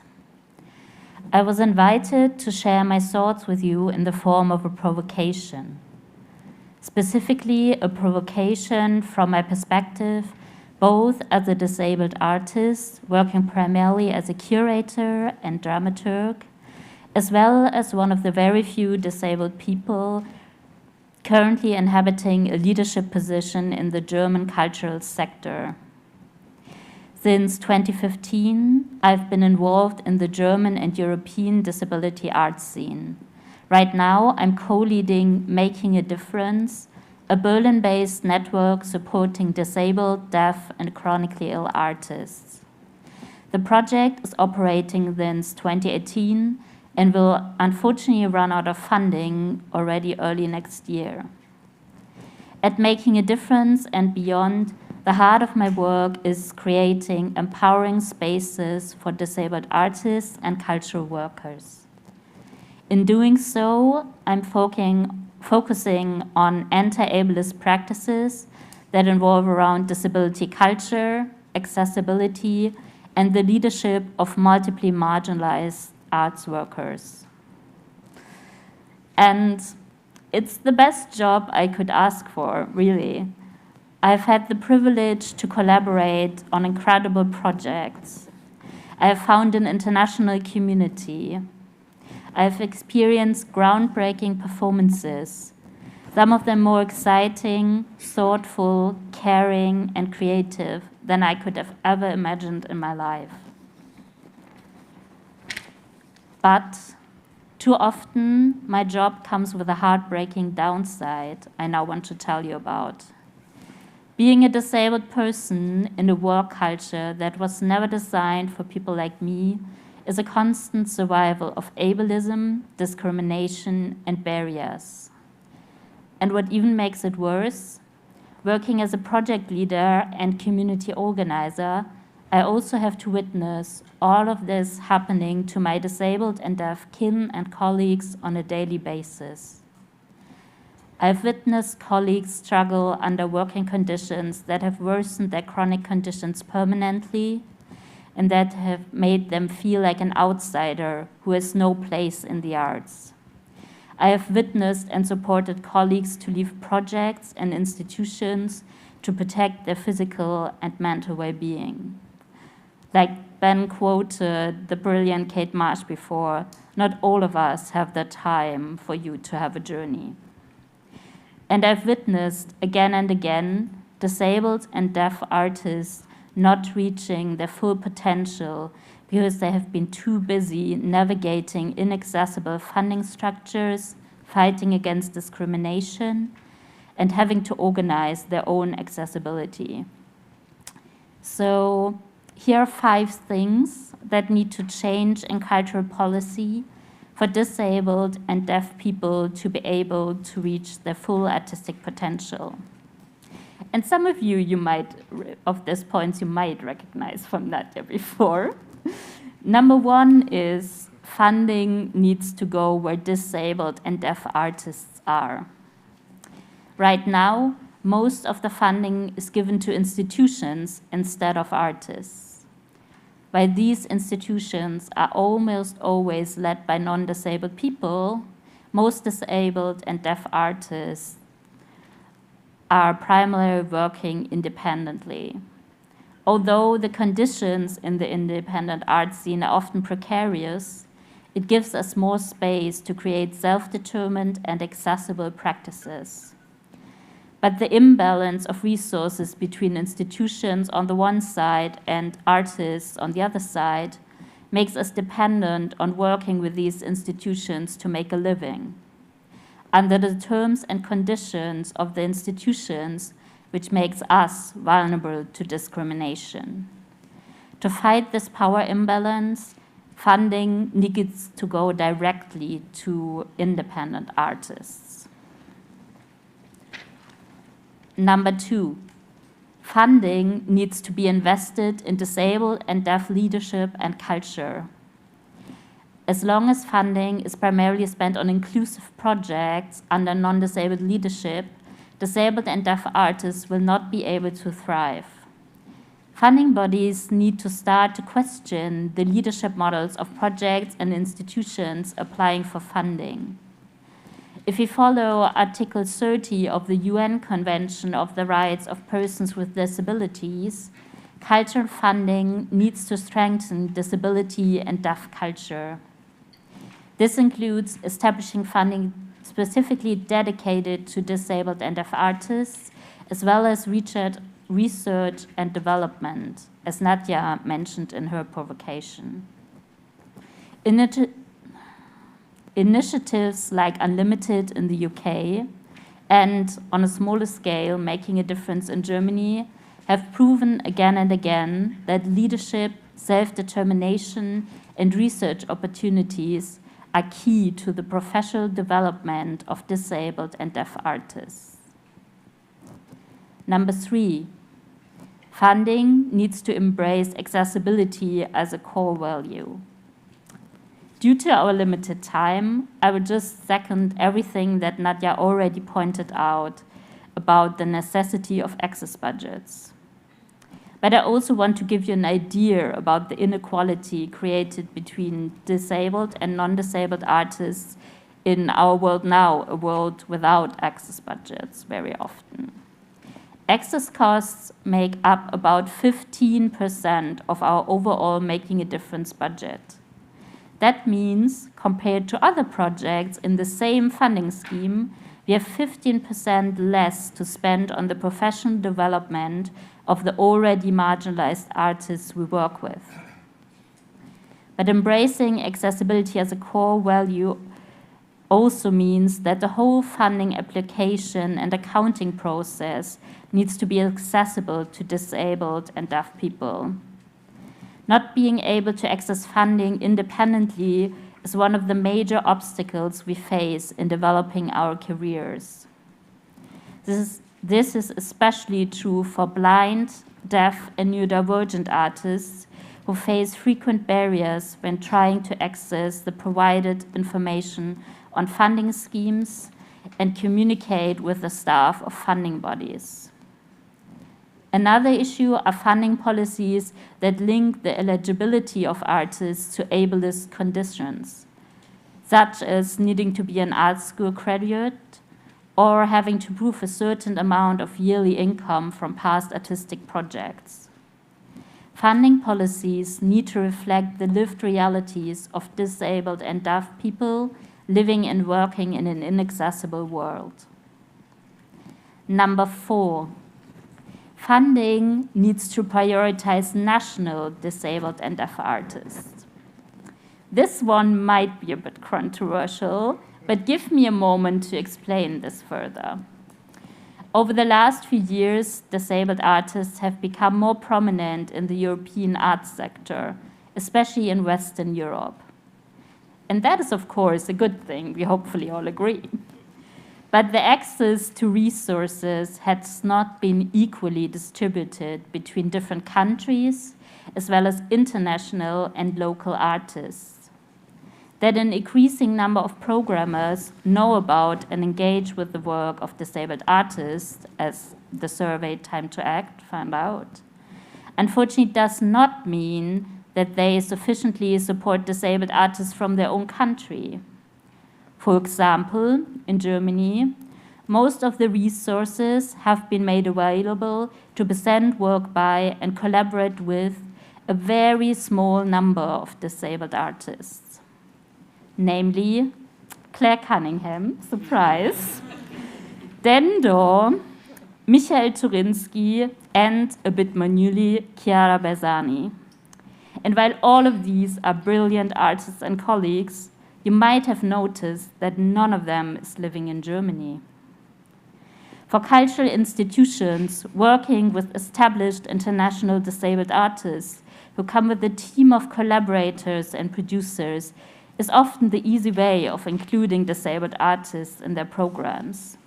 It would be much more challenging for them to work with local, emerging disabled and deaf artists who often have limited access to funding and therefore have not had the opportunity to build sustainable working conditions for themselves and, for example, hire a producer like Nadia. We cannot overcome the inequality if institutions are not willing to allocate more funding and resources to local artists.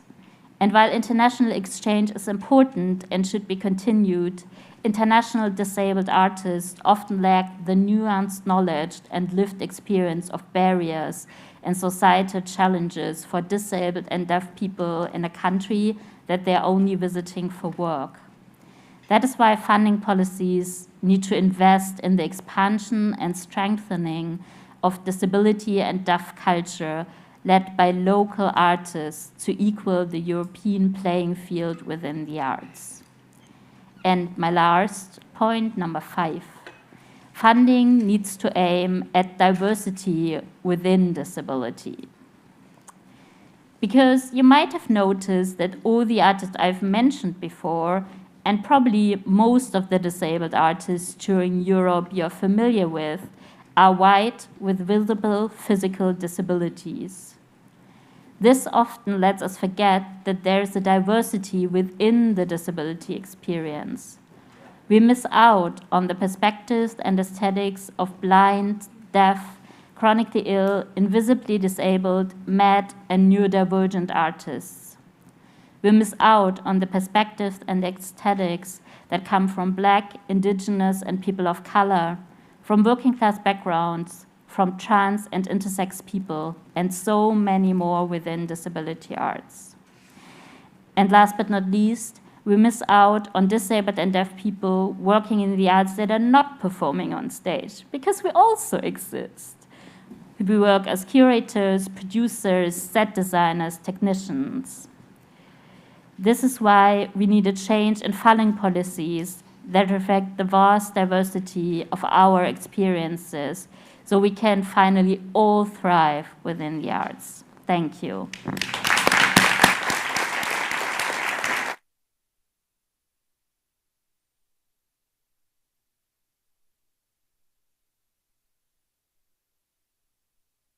So much, Nadia and Noah. Some more food for thought, some more points to act upon. Just before we move to the next panel, we'll have the opportunity to watch one more film, a message from disabled artists to funders.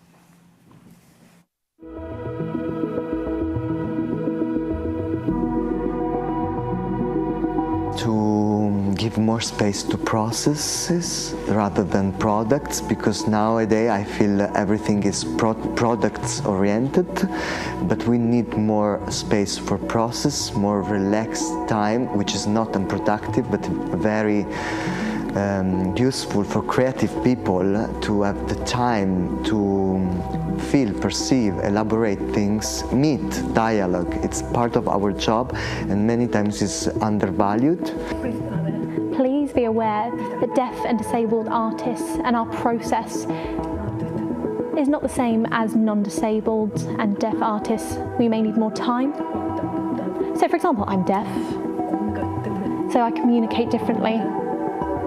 And it's not only deaf people, but lots of different individuals. We may need to bring external people in. We may need to book interpreters far in advance to make sure they're brought in. Or we may need to get other external support in. So it's not an instantaneous process, it takes time. That's why I'd say that funders should please be aware of this. I feel like there needs to be a shift and a change within the funding sector. I think funders need to be made accountable for where their funds are going, especially in regards to supporting deaf and disabled artists.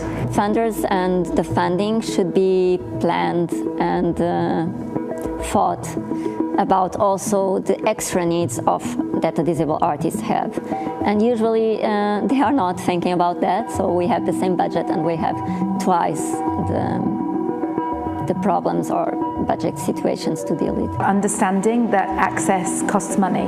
Maybe it's about supporting more independent artists, deaf and disabled artists, or ensuring if there are organizations, what are they doing to ensure that their organization is more inclusive of diversity, equity and inclusion for deaf and disabled artists to grow in those organizations and also be leaders in those organizations. Also, we are the less represented artists in the sector, so we need to have a voice, because in order to society stop marginalizing us, and stage is a very safe place for us to have a voice. Understand that artists with disability are profitable. We make money if we look at it in the capitalist way of how society looks at art, but we also produce art. There are tools that open up artistic possibilities to the world. If we change that on the stage, we are changing all the audience members' way of thinking, and this is a lot of people already. So here we are for the last panel, how policymakers in Europe can lead the way in cultural accessibility. And maybe we should give a few seconds thought on who policymakers are, because quite often we tend to think policymakers, politicians. And it's not just about politicians. All of us are policymakers. Policies are built, sometimes top-down, sometimes bottom-up. And this is one of the issues we're going to address today. Who influences whom and how, what is actually needed for change to happen. And we have quite a diverse panel, specifically because we're all policymakers. On my right, Magnus Jörgel. He's head of unit at Skåne Region Cultural Administration. Then Aristide Rontini, he was already presented. Then Kim Simpson, head of Equalities, Diversity and Inclusion in Creative Scotland. Then Georg Häusler, Director of Culture, Creativity and Sport at the European Commission. Marie Lesour from On the Move, director of On the Move, and Ben Evans, who was already introduced. Thank you so much for being with us today. We want to address six questions. We have distributed them beforehand among the panelists, and we've asked them to be brief and dynamic. And by dynamic, we mean to the point, and we have very little time. So the idea is that through your dynamic responses, we'll get some more points, some more food for thought, so that we can act upon. So my first question is, what needs to be in place for change to happen? We had an example of the specific Italian case. There might be more cases. I'm sure there are more cases. So this is a question for Aristide, Marie, and Kim. What needs to be there for change to happen? Who would like to go first? Aristide, you're already warmed up. Yeah. I think everything is on place now for change already. Okay. The voices of artists with disability and deaf community are spoken, are loud. So we have heard many times about this today, about discrimination, inequities, and it's a reality. All the budgets in access cost is, and if you don't have it, it's iniquity. It's damaging us. Our creativity, our space for creativity, our... Sorry. So this is my thing, and I think there are tools. There is a very important report. There are experts. There are people with disability, expert in access, in giving you advice. I think we have everything to act now, and it's urgent because not everybody has the privilege to wait. Yes. So I think this is my answer. Kim? Very briefly, I'm Kim. I have short curly hair that used to be pink and now looks more like a sort of sunset colour. I'm tall. I'm also disabled. I describe myself as a crip, queer, mad, neurodivergent spoonie, not in every context. And I think that's important because I've come from the independent sector and now I work for Creative Scotland. So a lot of what I'm talking about today are things that happened before I joined Creative Scotland. And everything I say today has actually also come from my colleague Graham. So just to highlight that allyship with my team, who are non-disabled as well. So there's a couple of things I wanted to pick up on earlier about access, because it's already been mentioned, access costs, and in terms of budgets and flexibility. So one thing at Creative Scotland that we do is we separate out access costs. So there are maximum amounts that you can apply for, but your access costs are not included in that top amount. So it's considered separately. It's a really simple change, but it's a very important one. The other thing that funders need to really do is to understand the difference between changing what is, changing the institutions and organisations that exist, and resourcing the things that are emerging. So we support a lot of lived experience-led networks and infrastructures where they are centred around the experience of being visually impaired or being neurodivergent or being disabled. We also need to recognise that we actually do know the voiced needs of disabled people because we're never done talking about it. So responding to this is really important. And to understand the realities of disabled people, particularly when it comes to hidden labour, impacts on what we can pay people because of the benefit structures. We have to properly engage with these things in order to provide that access. Yeah. And then the other two things I would say is thinking in context.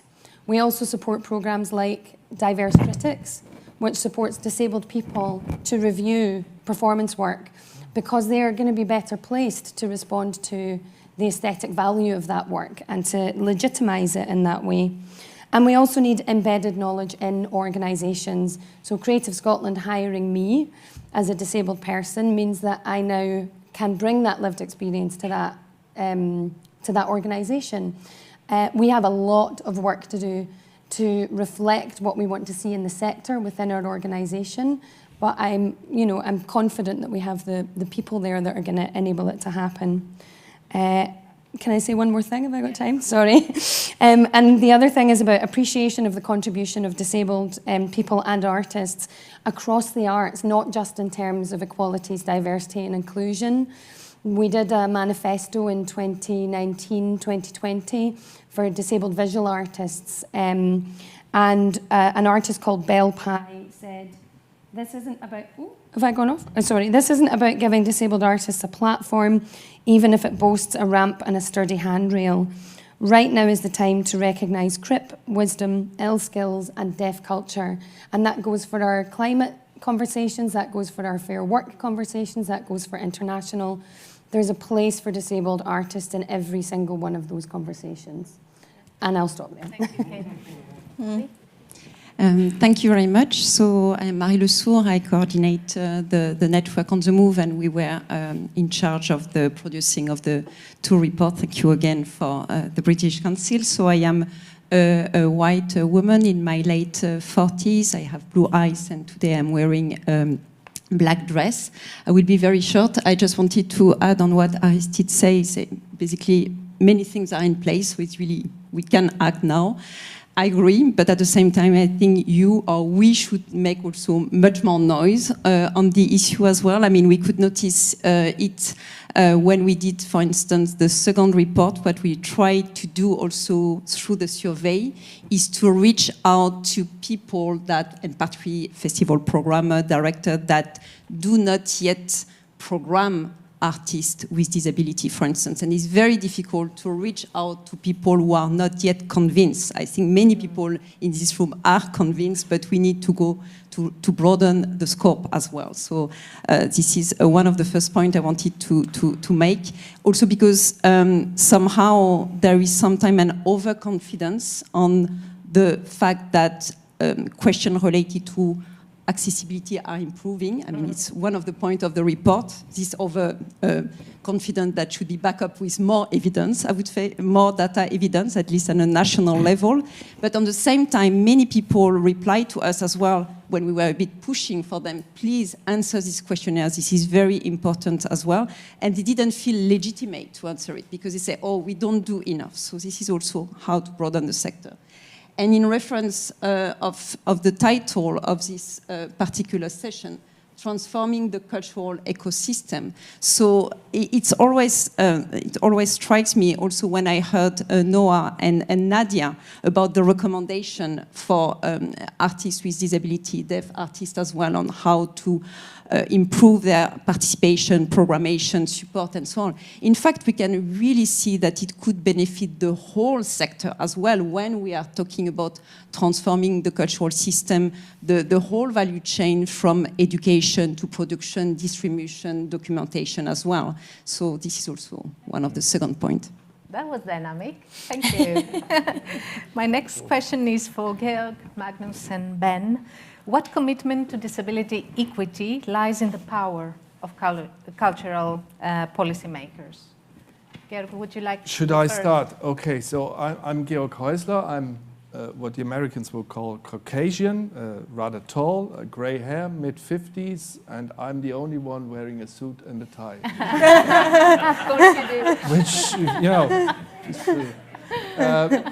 Now, I think what policy can do and should do is, and when I read the report which you have presented yesterday, there is some positive elements saying things have moved already and have changed and have started to enter into a political debate and have become relevant for politicians.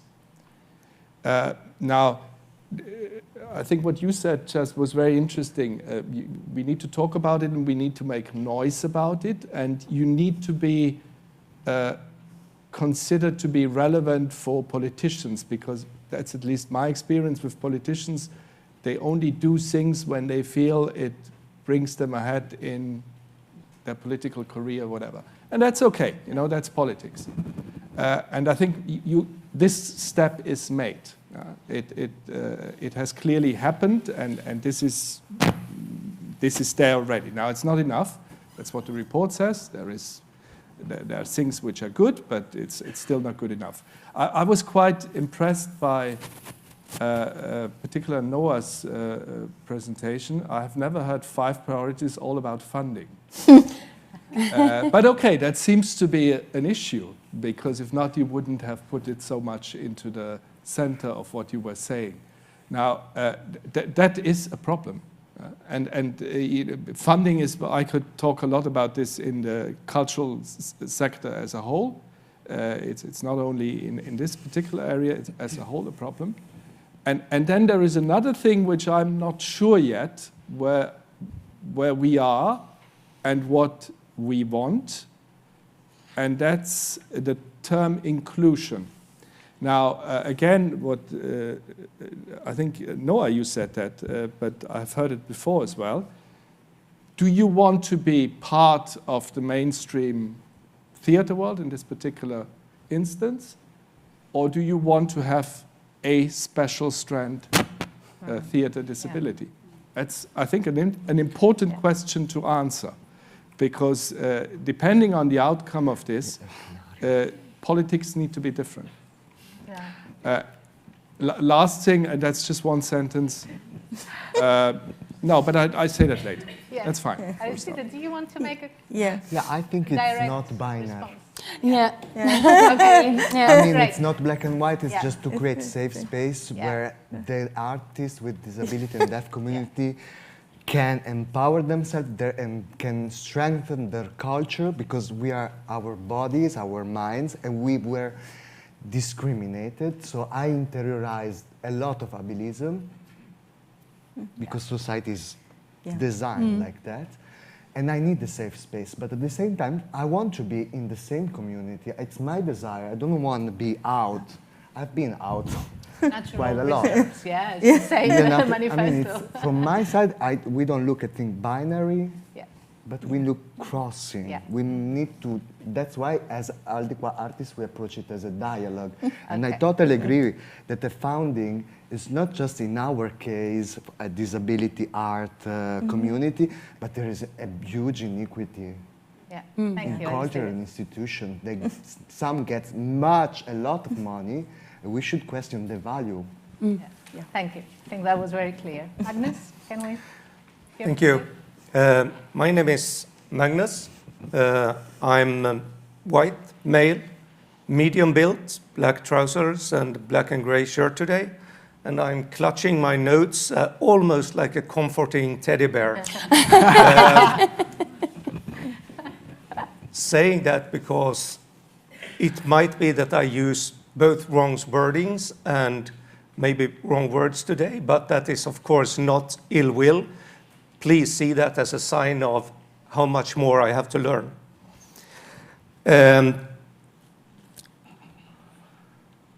Commitment and cultural policymakers. I think that this for me is almost like a black and white issue.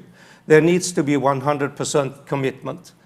And I think that is basically for me because high-level policymakers, politicians, are the ones that can put those issues on the agenda. For example, we need to move where we look upon diversity, inclusion, equity as part of the whole quality discussion. More diversity, more accessibility brings in itself more quality to arts and culture, apart from being, of course, in the same realm of the quality discussion as any other artist and culture form. So that is just one aspect, to move away from percentages, groups, discussions about how much and when, to discussions about quality.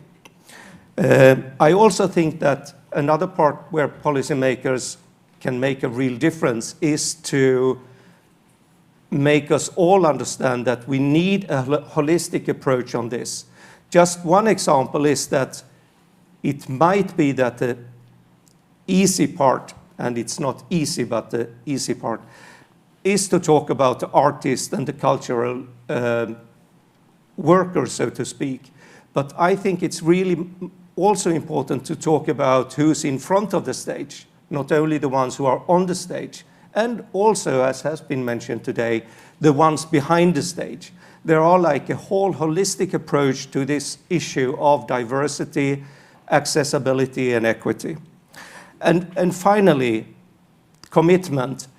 I also think that high-level civil servants, politicians, have a really huge work to do when it comes to moving the larger institutions. We all know, at least I know, that it's not a given. It's not all large institutions who have their yearly funding, they have hundreds of employees, they have their repertoires made up in advance 2, 3, 4, 5 years. It's not always that they want to change. It's not always that they want to be in the front. And having policymakers telling them that it's not only allowed, it is actually, I need you to move forward on this. So that was just 3 examples of where I think that 100% commitment from policymakers is, to me, imperative. Your teddy bear is working. Ben, what kind of commitment? Well, I would say that, I mean, every commitment is possible, is within the reach of those arts policymakers. And maybe if we talk specifically about officials in funding bodies, I worry a lot about waiting for the good intentions of the arts sector, because good intentions have done nothing for decades. So where are the international examples of where change has happened? And we talked about Scotland today, but that conversation was started in 2003 when a major conference was had and national organisations were brought in by the Arts Council, not in its role as funder, but in its role as policy development. The same happened in 2009 in Arts Council England and the launch of the Creative Case. There was a philosophical case made for arts and disability and arts and diversity, and it was led to say, this is important to us. It's important that the Creative Europe programme now, the new 2.1 billion euro programme says we have a cross-cutting priority regarding including the work of disabled artists. These things are really important. We've seen the example in Italy, but earlier, since 2020, but launched 3 weeks ago, Arts and Culture Norway have launched a major report into the problems and a strategy on what they're going to do to change, and communicating, this is what we want to see, this is our vision. And I think, clearly funding is vital, but I think there is a role for leading that conversation. And I think what's interesting is when we looked at Time to Act, the original survey, the overwhelming majority of arts sector wanted the arts funders and ministries of culture to take that role. Yeah. They were asking for that role to be taken. So I think sometimes officials worry about, are we being too political? We don't want to overstretch our mandate. But actually the arts sector is saying, we want guidance, we want to do this, we want guidance, So I think, and it's so great to have Magnus here as, we always have as a poster boy of like excellent practice in Skånes region. Like what Skånes region done is amazing. What Scotland has done is amazing. There's a reason they're on the panel today. Yes. There's excellent examples. So my next question is, do you think political mandate is needed? And maybe I start with you, Magnus. I need to take up the poster boy reference from you, Bender. I will use that from now on. Yes, definitely a political mandate is needed. And I think that one example why I think it's so important is that for me, it is actually rather strange that we put upon artists and art professionals to do the lobbying. It is actually not me in person, but me in terms of high-level officials to do the lobbying. I need the help, the guidance, the knowledge of art professionals and artists, but that is one of my jobs. What I'm paid for to do is lobbying. Actually explaining and guiding politicians to make informed and better the right decisions. So I think that is where the political mandate lies, is for me to be able to do my job. I also want to say that the political mandate is absolutely crucial and essential, and the political mandate in Skåne, for one example, is what made us brave enough to actually produce our 4-year cultural plan, where diversity, equity and accessibility are specifically named as points of work, but also the overall theme of the cultural plans are to work in a better way with those issues.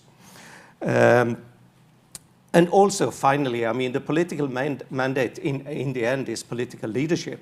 And me personally, I think that we will go too slow or maybe even in the wrong direction without political leadership, or at least high-level policy work or leadership. So I think that the leadership combined with the political mandate is imperative for what we're trying to do. Thank you. Kim, same question. Yeah, I would add to a lot of that to say the political mandate is really the thing that helps us to prioritise. You know, there's always lots of conflicting, sometimes contradictory, sometimes, you know, compatible things that we could be spending money on at Creative Scotland. And if it's a part of a political mandate, it really helps us to break through the sort of blocks and resistance around this area of work. But it is not the only thing that matters. The other things, I guess, are... In Scotland, we have some very specific strategy and policy areas, such as a national BSL plan. So kind of alluding to some of the things that Noah was talking about earlier around super diversity of disabled people, it's not enough to just say that disability, equality, diversity, inclusion are important, but to understand the nuances of that. So we also have strategies around mental health, around neurodivergence, and I think in the wake of COVID, we'll probably also have strategies around chronic illness and you know, conditions that cause fatigue and all of that sort of stuff. But it also goes alongside the work that's happening in the sector. So prior to things like, you know, the big conference in 2003, we had the disability rights movement in the UK through the 80s and 90s. And that wasn't a political mandate. That was disabled people coming together in an activist role and agitating within society to try and get these issues put on an agenda. And then also we had, during COVID, for example, another sort of slightly adjacent piece of work that happened that has, you know, re-emphasised the need for a political mandate around this is a campaign called We Shall Not Be Removed, where disabled artists and practitioners up and down the country got together remotely using all of those tools that were available to us. And now we have a UK Disability Arts Alliance, which does some of that collective campaigning work. Some of that lobbying stuff that you're saying is required because, of course, we're a team of 3 people. You know, I imagine that you're in a similar boat. We don't have lots of people to be doing all of this work. So my role is really about translating and finding that meeting point between what's coming from our political mandate and what's coming from the sector. And I know we'll get onto this, but then translating it into what it is that we can actually do in our organisation. But in terms of prioritising and acting as a catalyst, all of these things are really, really helpful. So I think, yeah, necessary, but not the only thing. Not the only, yes. Ben, would you like to add to that? I think both yes and no is the answer. It's interesting to think about yes. I know, for example, part of my role is the interim coordinator of the European Arts and Disability Cluster, and the cluster has made some very strong recommendations to the European Union about what needs to additionally change. They very applauded some of the changes in the new Creative Europe programme, but also some very strong advice on what needs to change. And for example, it was interesting to see in relation to the work plan for culture, and I'll just explain the terminology, and I probably will explain it wrong, so please correct me. But the idea of the Work Plan for Culture, a 4-year program, which is, in a way, the overall Creative Europe program is its commitments to and a budget, but the work plan is really what's the activity. And in the Commission's own response to the previous work plan, which finished in 22, the Commission said, we recommend that one of the key areas in the next work plan is focus on artists and disabilities. And the political powers that be did not accept that. And I would say the Commission have been a fantastic collaborator with us in our program, but also looking at how they can make change. But my understanding is there's a real limit to what they can do. And certainly in some of the things that we were suggesting, in order to, there is no knowledge of the number of disabled audiences across Europe. There is no wider knowledge. So we've been doing some research that has been excellent, but it's on a small scale. That needs to be done, but without that political mandate. On the other hand, and I will be brief, but on the other hand, there are remarkable things that individual arts agencies have done without a very particular mandate. Things such as, we've already talked about access costs as a separate budget line. It's not, for the arts sector, it's not groundbreaking, but actually it means that everyone who's writing an application suddenly sees that and they consider it. And so it's not a huge political change, but it's a logistical moment where it stops you in your tracks and go, oh, what happens if a disabled dance artist comes into my dance program? Yeah. Maybe I should put a bit of budget aside. Sometimes those things aren't hugely political. And another thing, and it's very interesting hearing Abid Hussain, who's the director of Diversity at Arts Council England, talking about when they started to ask arts organisations to measure just the diversity of their own staff and to share those on a regular basis. And they said they didn't implement any new policy in relation to that, they just published them. But of course, local papers in the press suddenly thought, oh, it's really interesting that our local theatre has 90% men working for it. That becomes political. But just publishing the figures, oh, it's interesting that not a single disabled person works in that theatre of 200 people. That becomes political. So those are things that can be done by officials without necessarily a political mandate. So big change needs a political mandate, but it shouldn't stop officials from taking steps which are possible. Yes. Thank you. So my next question is for Kim and Magnus, and I know Kim is not completely comfortable with the way it is expressed, so please feel free to adapt it. How can the intentions of politicians at local, national or European level be converted by officials and funding agencies into actions? It's interesting because I did struggle with this question. I've been thinking about it all week, and we had some meetings before coming today where I've been asking this question about, what is our role as officials to interpret this, to apply it in our context. And I think there's a few things that have come up that are probably useful to mention. So at Creative Scotland, we have our strategic priorities, one of which is equalities, diversity and inclusion. We also have environment, fair work and international. But then within that, we have equalities outcomes. So everyone in the organisation should know what it is that we are moving towards, and everyone that we support should know what we're moving towards. And they look at different aspects of where we need to do better. So broadly speaking, they're about how funding is distributed, who decides how funding is distributed, so who's actually informing those decisions, what we know in terms of the research and the knowledge aspect of our work in terms of gathering evidence and understanding impact, and then finally the one I touched on earlier, which is Creative Scotland should be diverse at every level of the organisation. So there's no, that's a really important one, I think, and probably the one that I feel most strongly about, because when I was working independently, I could always tell when there wasn't somebody disabled working at the organisation because you had to explain so many more things. So I think there's something about translating it into organisational strategy, understanding how the corporate picture looks from the outside and from the inside, and how that kind of manifests. But then there's also some things around using, being... I want to be careful how I say this, because I think, you know, I'm learning how to be unofficial. And, you know, my natural instinct is to want to be creative with what we have. And I do believe there is a place for creativity in policy and being really sort of, you know, dynamic, to borrow your word, in how we approach and interpret these things.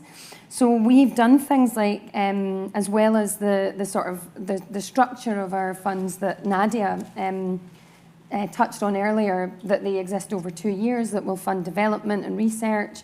We also have a fund that is probably going to be time limited, called Create Inclusion, because even with all of these efforts to make our funding resilient and responsive to different needs, there are very persistent barriers that have got nothing to do with accessing funding, but more about accessing training, accessing opportunities, having the time and space to explore your practice as a disabled person even earlier than the sorts of stages that Claire is working at. So Create Inclusion is about sort of addressing that gap, and that's not something that we're told to do. That's an interpretation of where our political mandate and our political intentions meet with what it is that we know about the sector and where the gaps are. So again, our job is really to kind of put them together, and also to recognise what it is that we are internalising as individuals, as organisations, about disabled people, about disability culture, and how we are either upholding that with the decisions that we're making, or how we are deconstructing it with the decisions that we're making. So it's behaviour change, culture change, all of those things. I realize that by being dynamic, we're making interpreters' life very difficult. Sorry. Thank you so much for your work. Magnus, can we hear from you? Yeah, a couple of points. I think that the 4-year plan that we work from is an important tool to actually have the framework for people like Mira, the director and leader of Kunstenfestivaldesarts, who is in the audience now, and Kunstenfestivaldesarts, to be able to do what they do best. I also think that there is something interesting in the whole idea of a quite precise framework, but then being able to identify gray areas, or where the framework actually is not made out of steel, but actually quite a lot of rubber going around in it. So it's like you can actually work around the gray areas. And me coming from the Swedish Armed Forces as an officer once upon a time, I really enjoy working in the gray areas and not always following the precise order. So I think that is interesting to have like precise frameworks, but a lot of possibility to maneuver.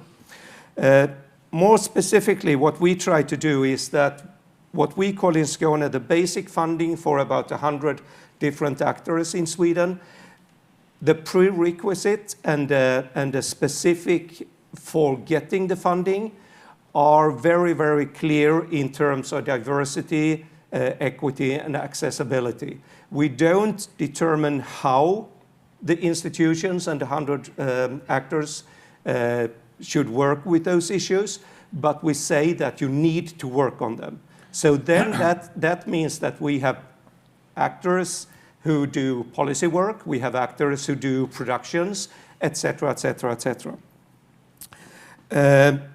Even more specifically, what we are thinking about actually now in the weeks before and after this event is to implement a new aspect of our funding programs, where we want to see about 20-25% of funding going out goes to new applicants. That in itself, and that is picked up on by the Canadians among many, but that in itself we think will make a greater diversity and also much more opportunities for new people to apply for funding. And finally, we do have a program in place where we actually work with diversity in its broadest holistic form. In the government bodies, started out a couple of years ago, it's being renewed this year. Internal knowledge building, next year going external, and 24, 25, there will be, I hope, specific funding for issues that we are discussing today. And I just want to finally point out that my thought about funding. And of course, I understand and I agree with the notion that it is a pie. If somebody gets a bigger slice, somebody kind of needs to get a smaller slice. But I think there are two things that I want to say. And one is that my perspective is that, and my experience is that if you get a smaller piece, there is always ways to find a bit of whipped cream to go with that smaller piece. So that is one aspect of it. But I don't really agree with the idea that it is a pie. I argue with my team members and many others that it is really time for us to see if we shouldn't start to make Swedish cinnamon buns.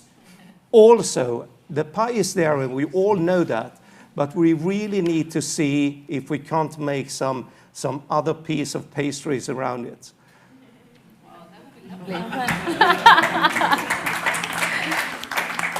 Thank you. So this came up a bit before. I'm now formally asking the question, when should policymakers follow the lead of the cultural sector and when should they take the initiative? Can we start with you, Georg? Probably also, if you call a binary question, I don't think there's an answer to that. Policymakers should listen to whoever has a request. I think this is, and I think policy has made, particularly here in Brussels, a lot of progress the last years in policy making, in actually including the stakeholders in the process to elaborate proposals. I think the difficulty, and in this one here, I think it's a classic for somebody who has to set up some ideas of how a particular issue could be addressed, a policymaker you would call it, is you cannot just listen to the wish list of everybody, put that together, and then bake a cake to stay with your picture. That's not going to work because there's a fierce competition. And particularly in the cultural sector, we have, I mean, I spent my week in different issues. Yesterday I was having a hearing on sexual harassment in cultural creative sector, the role of women in the cultural sector. That's a complete disaster. We could have a long debate about that. And so on and so forth. Literature, complete problems for the artists. People who create music, disastrous situation for the artists. So what I try to say is the whole cultural sector is a sector which is undernourished in terms of funding, clearly. And there are various reasons, because one of the reasons being it's not a business sector as such, so you know there's something else to it.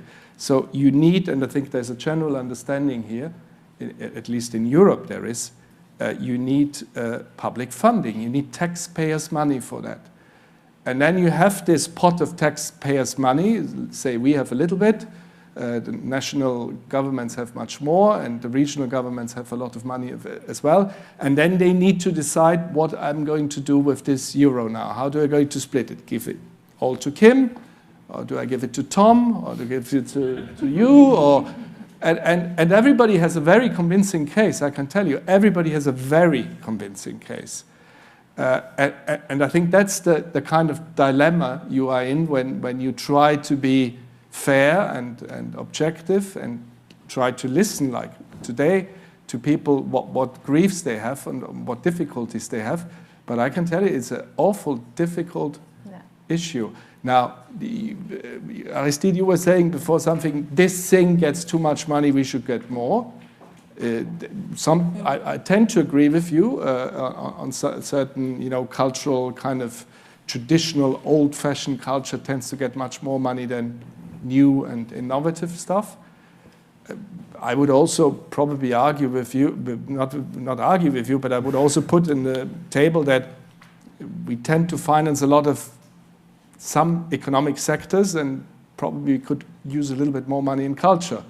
And here again, we kind of need to mainstream culture to make sure that culture is not just about some funny performances, but it is really important to society as a whole, and it's really a driving element of what Europe is about. So you need to spend money on it. It's as important as building a street. Yeah. And I think there we are still have a little bit of an uphill battle still to fight. Thank you, Georg. Marie, Aristide, would you like to add to this? And then we'll have the concluding question. Yes. On this question, it works, yes. Yeah. On this question of wish list, I mean, indeed there is a key challenge here, but maybe also there is a way to see it on who can answer to this wish list and at which level of competency as well, what can be done at the European level and national level as well. So I guess you agree also on this question on how policymakers should follow also the voices of what can be said. And I think the Italian example is a very interesting example, and we have to see also now in a long-term perspective as well, and the role of the network as well to bring this voice. But I guess sometimes also they should take the initiative to delve deeper in some of the issue, and here I would say also at a national level. We got a lot of questions within only 2 days in relation with the second report, Time to Act, 2 years on the level of budget allocation of what would be to cover access requirements. And this, I am sorry, this kind of study cannot answer, I mean, at a European level, considering the scope of the action and also the limited time frame we have, it's not possible to answer that kind of question. But what we would like to provide is more the appetite or the fact that some at the level of some country there would be like further study in assessing the budget requirement for accessibility issue, for instance. So here it's more on how the initiative could be taken at the national level to delve better in some issue, to better understand the ecosystem and to better answer the needs in specific context. The word that stayed with me was appetite, and then pies and Swedish dinner. Really? Would you like to add something to this? I feel that it's very complex. Okay. Also, Thank but you. I just want to say something which is not maybe adding or not. What I perceive is the cultural sector is sometimes focused so much in result, producing things more than process. That might be a suggestion, maybe to reduce the standards of performativity in the sector, because then you can allow processes and all these issues maybe can be discussed because there is space and a time to breathe. Yeah. That's it. Thank you. Ben, would you like?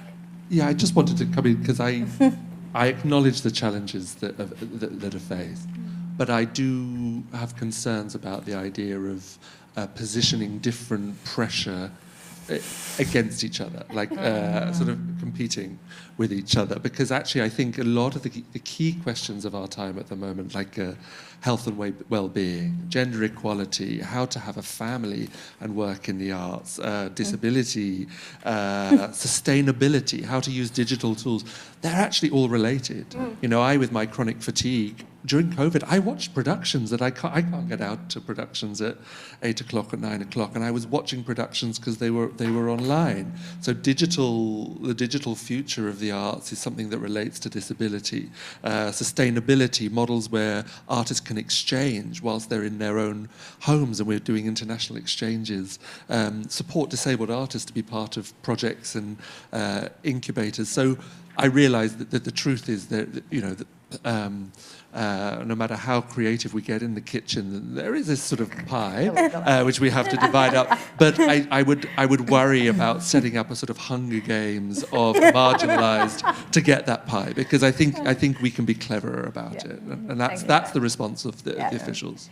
So is there one time last for me to add something to please, that? yeah, Really yeah, quickly, just dynamically. because I've just come in and really gone through that process of Yeah. we have a limited budget, we have a number of different equalities, diversity and inclusion at Creative Scotland spans disability, global majority and ethnic minority communities, gender, the whole spectrum.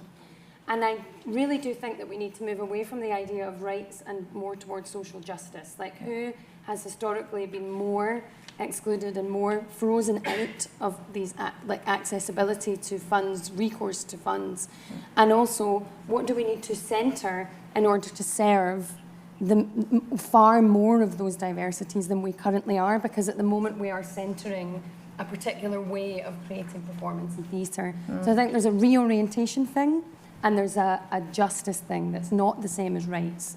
It's distinct from that. Yeah, thank you. One last question for Aristide and Marie, and let's try. You didn't remember that. You got scared now. We'll be brief and we'll try to conclude. So the last question is, how can artists and professionals successfully contribute to change in the cultural sector? One idea, Aristide. How can artists contribute to change? Able artists and, or in general? You. Me. I agree that we should. I'll make it. We should make us louder and connect through Europe, and also being a bit more intersectional. Yeah. Yeah. Because then we're gonna have a very great voice. Thank you. I think it's gonna be the 80% of the population. Yeah. Not the other way around. Marie? And I just would like to add on what you say, Aristide, but earlier in the conversation on how artists can contribute to change. I think they can contribute to change while working mostly on the artistic practice. Yeah. And less, I mean, advocacy is important, but I mean, what we saw yesterday, the different artistic works, so this is one of the most, powerful message that we can have. And I'm sorry, Maria, when we were preparing this session, we say, since the time is limited, we should not repeat what was said before, but I will repeat it. So artists and cultural professionals, particularly the independent one, need to be paid when they are part of conversation, when they are part of working group process in order to build collectively the policies of tomorrow or the policies of now. This is really important. I will be a bit direct when saying we need to stop this free pick up the brain, which often happen. And this is so when I say you don't need to advocate, of course, you all need to be part of the conversation, but independent artists, this is time for you, and sometimes people just don't realize. So we need also to, as a network, let's say coordinator, when people ask me for recommendation for people, I often have the tendency to say, I'm sorry, I will just ask the question, will they be paid, will they be compensated, and so on. Yeah. And in fact, I should not feel obliged to ask this question because it should be natural. So this is really something, and it's at all level of competency, this should be taken into consideration. Yeah. Thank you so much, Marie. This was our final question. Thank you all so much, Ben, Marie, Georg, Kim, Aristide, and Magnus. And some final comments from the two of us? It was great sharing this with you. Yes, it was really great sharing the whole event with Marie and every participant and all the speakers. I really enjoyed it. I made a lot of notes. Don't know where to start from, but I will start from the end. I will start from what Kim said about social justice, is that we all need to have. I will start with what Marie said about working mostly in the artistic practice. And for me, as a dancer and a choreographer, is actually the most important thing. Yes, I advocate. Yes, you can hear me speaking loud and have a loud voice asking for change. But for me, if I can have the space and the time to work in my artistic practice, that is the most important. So, Yeah. Thank you. Thank you so much. I put down some words as I was listening to all of you during the day. I think it was Noah who claimed the opportunity for everyone to reach their full potential. That's a right for each person to reach their full potential, to be the best they can, the way we phrase it in our vision statement in Acesso Cultura.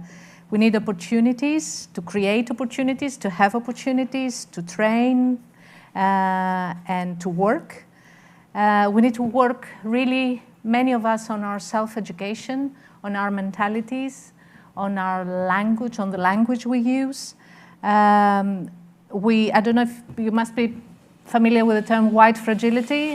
Maybe we should think also of non-disabled fragility. We tend to take defensive attitudes when somebody says, you know, come on, let's move on. We cannot be always starting from zero. We need to listen. The artist said that many times, many artists. Listen, listen, listen. And in the seminar, we created to address specifically people working in production, producers. We recorded 30-minute discussion with different disabled artists in Portugal, and they talked mainly about physical and linguistic barriers. They talked about the lack of empathy, and also about being used as consultants. As Ben said a couple of days ago, pay artists to make art, pay consultants for specialist advice, disabled and non-disabled. Funding, we talked a lot about it. What I would add to this is funding cannot be a one-off thing to make a good impression and then not to think about tomorrow, because it looks good in a picture and then that's it. Support, risk, process, other words that came up. And then Ben this morning said participation, professionalization, and leadership. So to conclude, time to really act. Thank you all so much. And our interpreter.